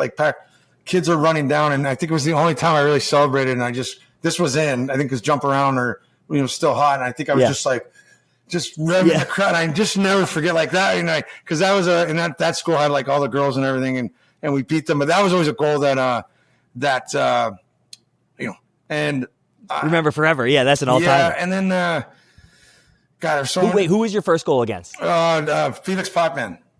Okay, sick. Fucking great. That's good. It was the worst because I hadn't scored in 5. I hadn't scored till my 5th game, but I had I think 6 assists or something so I was getting assists, but I'm like, man, this is getting to the point.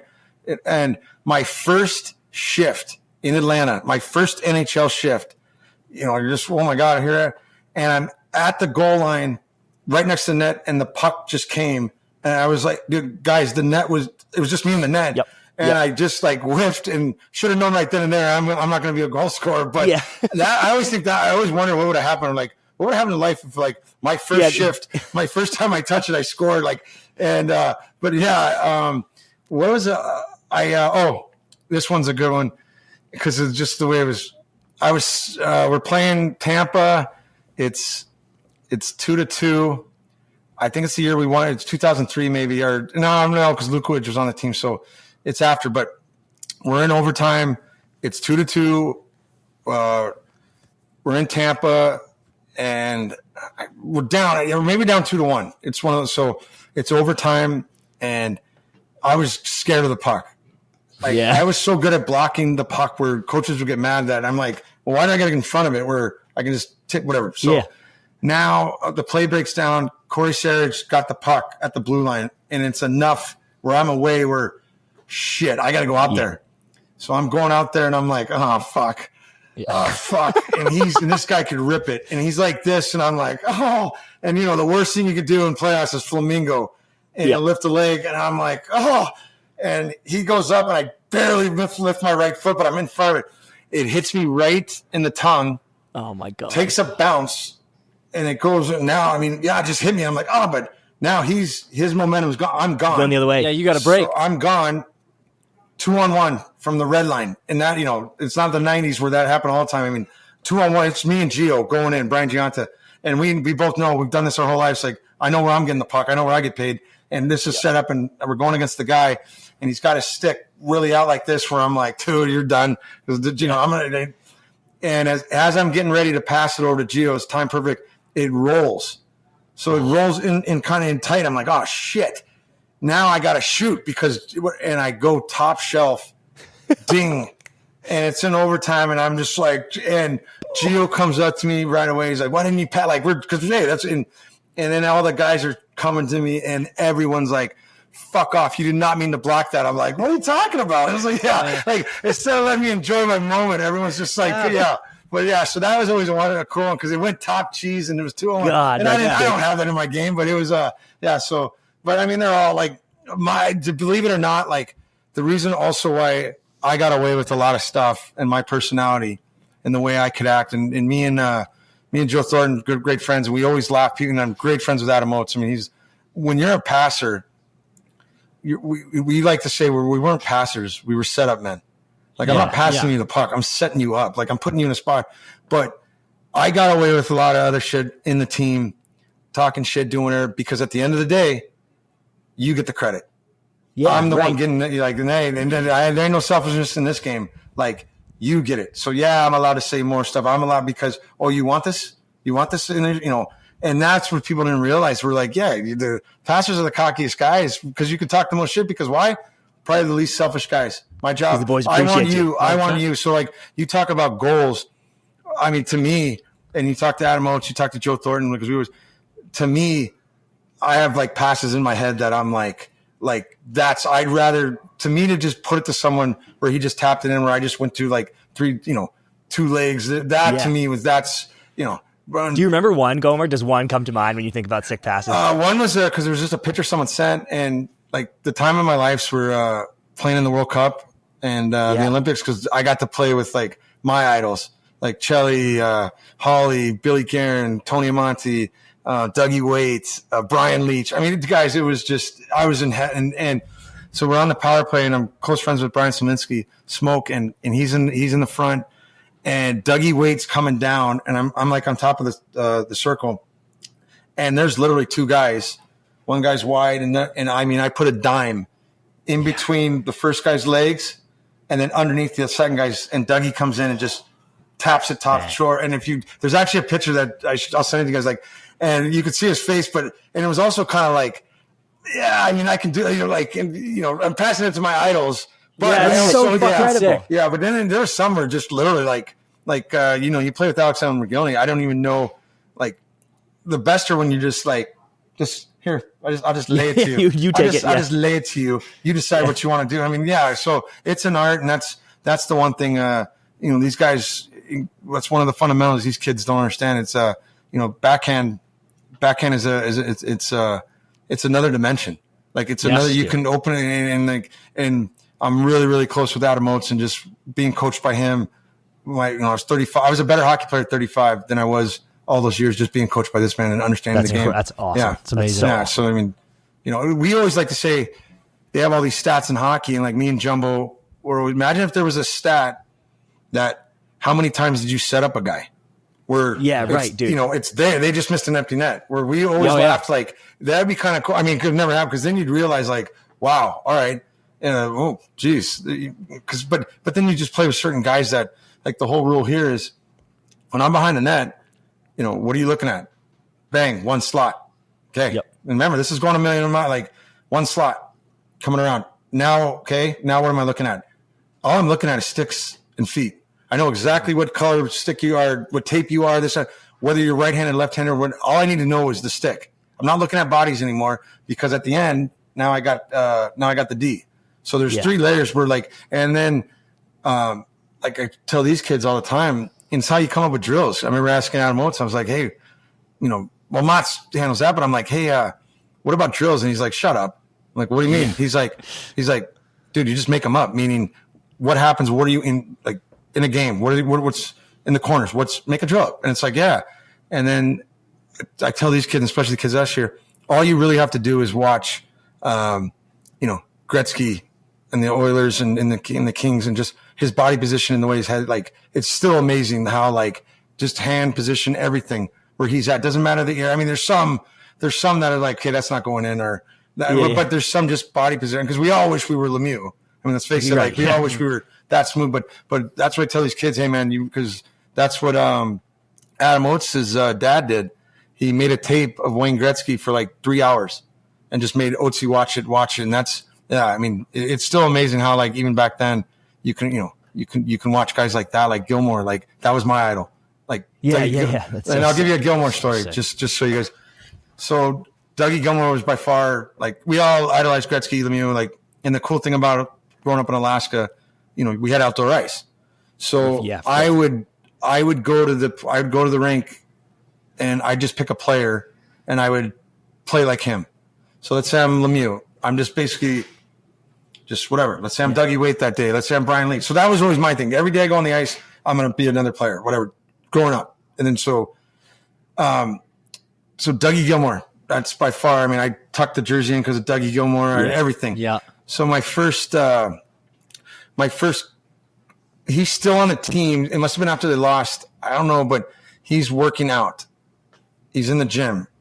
Yeah. Okay. It was playoffs where I walk in, Dougie Gilmore's right there, and I come in, and I think I'm with maybe some other, I forgot, but I walk in, and he's way over there. And I walk in, I'm like, holy shit, that's Dougie Gilmore. Like, oh my God. And he comes up, the strength guy's doing something with him. He completely stops what he's doing, walks over and goes, hey, I'm Doug Gilmore and welcome to the tour. I'm just like, you've got to be shitting me. And actually, I met him before at the World Juniors. We were in Newark. We were waiting for our flight, and he had just got traded to the Devils. And we had a kid that was from Toronto anyway, so he knows the Maple Leafs beyond. And we looked down there because we had like 3 hours before we are playing. Yeah. You know that they schedule that. And we're just walking around, and Doug Gilmore's like by the baggage claim waiting for his wife and kids to come in. And I didn't get it, but the Toronto guy was like, do you understand that if we're in Toronto, like he couldn't even be standing there. Yeah. So that's why those guys loved coming to Jersey. Like you just got left alone. So now we're going to Chicago, and all these guys have heard is like my game is Dougie Gilmore, this, that, everything I do is Doug Gilmore. And they're just sick of hearing it. Like, shut up. And then, they're all buddies with him because he played for the Devils. Yeah. So we're on the plane and we're going to Chi-Town. And I was like, ooh, this is the first time I get to go to like guys are planning stuff. And we never had pregame skate in Chicago because the rink was too far. This is the practice rink. So that's almost like not 100% green light, but it's, pretty close. You're going to have, and I forgot who came back. Oh yeah. Randy McKay and Lyle O'Donnell come back in the plane. They're like, don't make plans. And I'm like, fuck. Like, man, I already got 100, but I'm going Jay and all. I'm like, really? And they're like, don't make plans. Be down in the lobby. I forget I was on the bus with the plane. Like, don't make plans. Be downstairs in 10. So I'm like, Scott Niedermeyer comes back and he goes, don't make plans. Now, these are two different individuals that these guys likes beers. Needs, I think, had a sip of alcohol one time or whatever. And I'm just like, what, and then the trainer was like, don't. So now I come in the get in the room and I'm acting like I'm pissed. And Jay's like, I'm like, cause now I knew, they all knew, but Jay's like, I'm like, man, I got to go with these guys. Like, fuck. And so so we get in a cab. I don't know what the hell's going on. I'm like, what's going on here? Like, this is weird. This is a motley crew of people. We pull up to this beautiful high rise, whatever. I forgot, over in Highland Park. Whatever. We pull over somewhere, not Highland Park. Anyway, we pull up at this house, and they're like, "Kid, go knock on the door, whatever." I'm like, so I go knock on the door. Doug Gilmore answers the door, and I'm like, "What?" And he's like, "Hey, welcome, kid. Come on in." I'm like, "What?" So they bring me in, and they're talking. I'm having a beer with Doug Gilmore.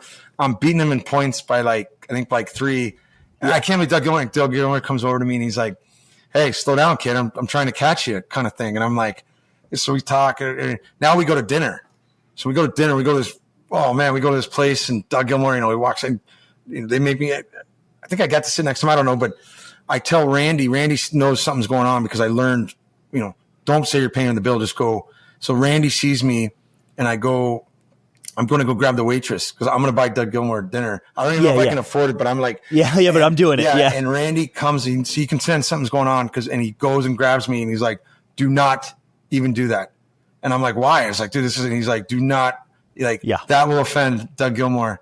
Like, be like, and I was like, and he was like, hey, nope. He was, and so, then I got sent home. I don't know what they did, but man, that was one of the coolest things. Like, and then on the ice, all time day. Yeah. It was just meeting my, and the way that guy was. Dude, that's like chills. Yeah. Like truly chills. What an unbelievable moment. And then the rest of the years on the ice was just, it was Dougie, like, I didn't touch him. It was God to me. Like, even in the way he treated me, he was unbelievable. Fucking so sick. Dude, Gomer, I mean, I could do this for 4 hours. He's got to come back now. I feel like you got to come back on soon. Anytime, guys. Truly nonstop. We can't thank you enough. This has been so fun. Before we let you jump, is there anything you want to shout out, anything you want to plug or anything like that? No, I mean, Elevato 2 for the company. And yes, hell yeah. No, you guys keep doing what you're doing. And hey, whenever you need me, we're here. Absolutely, brother. All right. Awesome, buddy. I can't. We will take you up on that more than you know. I'm telling you right now. No problem, guys. Enjoy. All the best. Massive thank you to Gomer. He's got to come back on. Dude, he literally, for the people listening, he has 7 episodes more of content. Dan and I have like a rundown, of stuff, and we're literally crossing stuff off Can't even get in to real time that I was like, well, we'll just have to. He'll come back. We didn't even pass his rookie year. Literally, we didn't even pass his rookie year. And those stories, man, of all the legends, but the Claude Lemieux stories kill me. His impressions are so funny, amazing, insane, so good. And I loved his coaching mentality. Me too. That was a cool tidbit at the end. It was like I didn't expect. We were so focused on all the Stanley Cup stuff, but all of that stuff at the end, so cool. All right, let's jump into a beer league hotline. We have a guy on our team who is our best player by a mile. We'd have to move down a division without him kind of guy. Recently, this guy was charged with a crime. Out of respect, I'm not going to say what the charges were on the internet, but they were not good. The whole team was shocked. Then after some legal back and forth that we obviously weren't privy to, the charges were dropped. Now he has asked to come back on the team. My question is, where's the line on what he could have been charged with that you guys would invite him back? Dude. Man, these keep getting better and better. But Dan, charges dropped. I know. Is there a line? Is there a line at all if charges dropped? Like if they went like this, no, you killed the guy. Okay, he could charged with murder. Yeah, but then they go and he goes, dude, I didn't do that. And then they go, charge drop, we had the wrong guy. And then he goes, can I play beer league again? I go, yeah, buddy. I'm with you. Do it, dude. Charges dropped. He's the best player on the team. He's the best player on the team. But also, let's talk about this. I think this is the key factor here.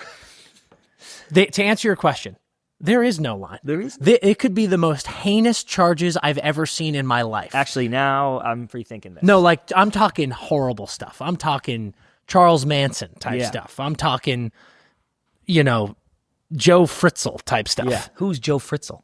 Dude. Look up Joseph Fritzl. I don't know, too scared. Just a devilish man. However, you need to get your hands on the court transcripts. You need to heavily research what happened, why he. Yeah. Let's say we got a mistrial situation. I didn't think about that. Cannot let this man back on the team because charges drop could mean the lawyer handled it wrong. Yeah. He definitely did do it. We could have an OJ situation here. Yeah, dude. Those charges were and dropped. No offense, Juice, you ain't coming back on my team, dude. Well, actually, dude. So you need to look at me heavily. Yeah. Research this court case because if it's clear that they got the wrong guy. Back in. Not only does he get back to he gets a hero's welcome. Not only does he get to come back on the team, it is your responsibility to invite him back on the team. He needs some stability in his How life. often do we say, dude, one of the great fears of mankind is being falsely accused of something? My biggest fear. It's my biggest fear. Truly. If your teammate is falsely accused and you don't welcome back with open arms, it's your responsibility to get this guy back to the life that he had. Don't be another person who's like, oh, well, you got accused of this, blah, blah, blah. If it is clear that they got the wrong guy, you bring him back immediately and you crack a beer for him. Why was he being accused? That's what we got to figure out, brother. Now, because, dude, what if there was there's been a heavy corn episode, but what if there was don't even. I'm just saying. I know. What if there was a situation where he's been accused of some bad... It says not good. Yeah. I want the people to be clear. In the transcript of this message, not good is in all caps. In all caps. So it feels like this was a bad thing. And he goes, hey, dude, wasn't my computer. It was someone else's computer.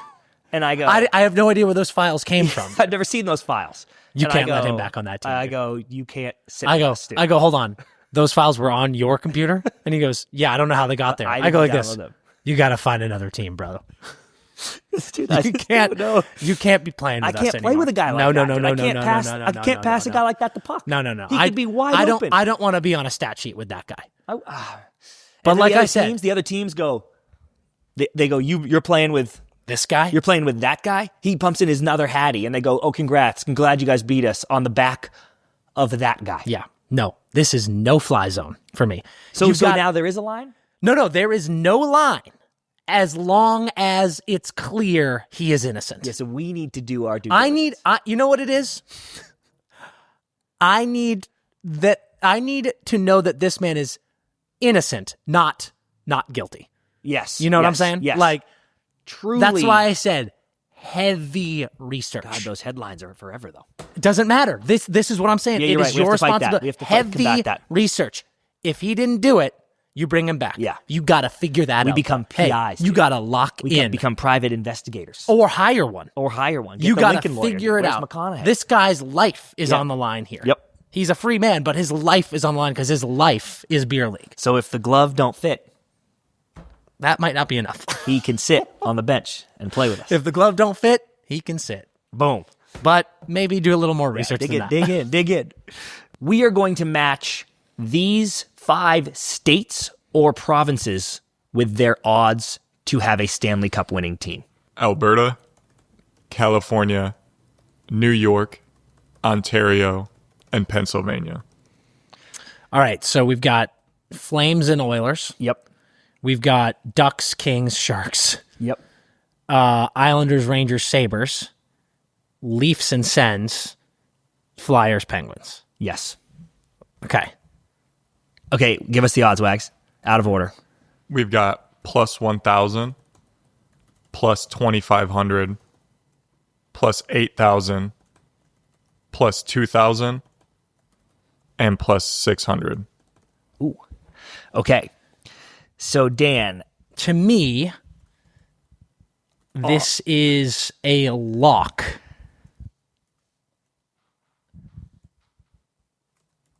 Alberta's the best odds. Really? Yeah, like Leafs. But Leafs are the 1 seed also. I know, but it's And- also the Leafs, brother. and the Hey, look at Sens. me. It's the Leafs.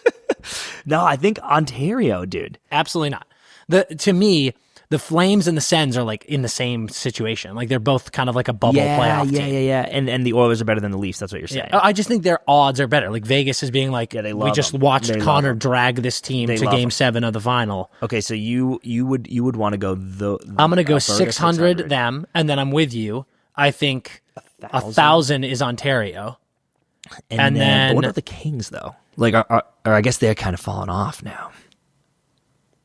I think it's, but still, I mean, Pens Flyers has to be the worst. 8,000, right? Yeah, I would agree. However, though, the Sharks and Ducks are bad. Yes, I'm going to go New York is 2,000. 25 or 2,000 2,500 is Cali. is Cali, and then you still think Penn is 8,000. Literally, neither of those teams are in the playoffs. What are you talking about? They are terrible. You're right. I think we just nailed this. I think we're for the first time ever. I think we're going straight hits. So Wags, we're doing Alberta 600, Ontario 1,000, New York 2,000, California 2,500, Pennsylvania 8,000. Tell me we got them all. You got all but 2 right. Come on, dude. Pretty good though. That's pretty good. All right, dude. what was right? So you got Alberta, Yep. Ontario, and Pennsylvania. Okay. So, wow. Hell yeah, I love that. Fuck you, New York. Fuck you, New York. Come on, So dude. it's New York 2,500, Cali 2,000. Come on, dude. Really good, Dan. Vegas liking the Kings. I like that. I like that too, dude. I like that. too. That does not bode well for Rangers fans. I'm surprised that the Leafs essentially have better odds than the Kings. Because of what you said. I think that also the factor in there, Christopher, Is the Oilers. is the Oilers. Yeah, they got to go through Edmonton. Yeah, that makes sense. Okay, really good. Really good, boys. God, we That are is good firing stuff. today. That is the best we've ever done and maybe we'll ever do. All right, now we're going to close out this episode. We're doing a blind ranking awful hockey feelings. Wags, hit us. Missing a breakaway. Oh, It sucks, dude. Especially, I honestly think it might suck more in beer league. Is that crazy? yes. Stakes are much higher in anything other than beer I league. know. It's like people are trying harder in a real game. Like like in a real game. I'm like, yeah, it's you don't always score. I see your logic. I disagree with you. Yeah, but I you see disagree what I'm with saying, you, right? But I in see beer your league, logic. all the boys, like everyone's just like, oh, here we go. Man, this is tough because how bad are we going to get here? I don't know. Is there going to be, Breaking your leg. well, no, I hope it's not physical, awful Yeah. feeling. But, I mean, are we going to get stakes involved here? Like a championship game fucking something up? That yeah, would so be tough. maybe then this is low, but God, it does suck. I think this is 1 or 2. It's the worst feeling. Missing a breakaway stinks. Okay. Maybe Let's go 2. 2. Maybe 2. 2. 2. Going offside on an on-man rush. I wouldn't say that's awful. This might be 5 for me. Oh my God, dude. You're on a 2-on-1 and you go offside. Oh, yeah. Odd man rush. That is a nightmare. No, that's bad. Everybody on the bench is like, That is bad. it's awful, dude. Not worse than a breakaway, though. Really? A breakaway. You have a breakaway. Yeah, like what if you went offside on a breakaway? That's essentially what you're doing. If you went offside on a 2-on-0, But that's even man rush. think about hanging him up. Yeah. How is that even? The 2 of you. Odd man rush means it's an odd number of people. Well, I'm counting the goalie. You got an odd man rush means 2-on-1. There's a defenseman who could break up the play. Yeah. A 2-on-0 going offsides is infinitely worse than that. Oh, yes, for sure. Yeah. So I'm fine with 3 here. It doesn't mean you don't have a guarantee. You have a better chance of scoring on a breakaway than an odd man rush. Yeah, but you just missed. You gave it a good bid. This, you shot yourself in the face before you even got a shot off. Bad. This is what, dude, we fucked ourselves because this is worse, but we have to go 3. No, let's go 1. You're right. This is bad. Awful. It's really bad. Let's go 1. Let's go 1. 1. Taking a lazy penalty. Not that, I mean, not 4? good. Not good. 4? Do you want to go 5? I don't know. It does suck. But it's like, the team is like, bro, why did you fucking hook him? Taking a lazy penalty. Yeah, it's shit. But it's like, trust your PK. Yeah. Yeah. Maybe you're winning. Maybe you're winning. It's a shit feeling. Yeah. I could go 5. I don't hate 4, though. Maybe 5. Let's go 5. 5. We're taking shots here. Yeah, 5. Losing your man in front for a goal. That is a shit feeling. Yeah. It happens, and dude, I do hate that. Like when I go like this and I think I have Dude, my guy, it sucks. and the pass goes this way and I'm like, what? You turn and around just and he's bang, nude. And I'm like, That's bad. that is actually terrible. Now that 3. I'm thinking about it, it's 3. actually fucking horrible. Fucking sucks. Dude, like this I have like my the hairs on the Yeah. back of my neck are standing up right now because it is You're like, oh. and like or worse, like when you're, it's maybe a change of possession counter and you're breaking back and you're like, I've got my guy right here. And then like somehow the pass goes in and you don't got your guy. Yeah. And they score and I'm like this, I'm a fucking loser. I'm an idiot. 3. It has to be 3, yeah. Flamingoing a blocked shot for a goal. That's not good. It's honestly like funnier. Yeah, you could live with that. That one's I'm kind of like, oh, like, you're like, I'm a idiot. pussy, dude. Yeah. Sorry. But like, save the puck, Tendy. Dude, do your job. I'm fine with 4 there. Me too. I'll live with it. We got to live with it. Not bad. Yeah. I feel pretty good about That's this. not bad. That's I not feel pretty bad. good about this. All right, that is it for us today at the Empty Nerds Podcast. Hope you enjoyed that Logan Thompson interview. We've got tons more super exciting guests coming on soon. Next week, we are headed to 4 Nations. But you know what the best news is? This isn't going to be the last time you hear from us this week. Yeah. Because we're on this new schedule, baby. Guys, subscribe to the YouTube if you're not already. All you need is a Gmail account or an email account and sign up. Get subscribed to our YouTube. It helps us. It helps you.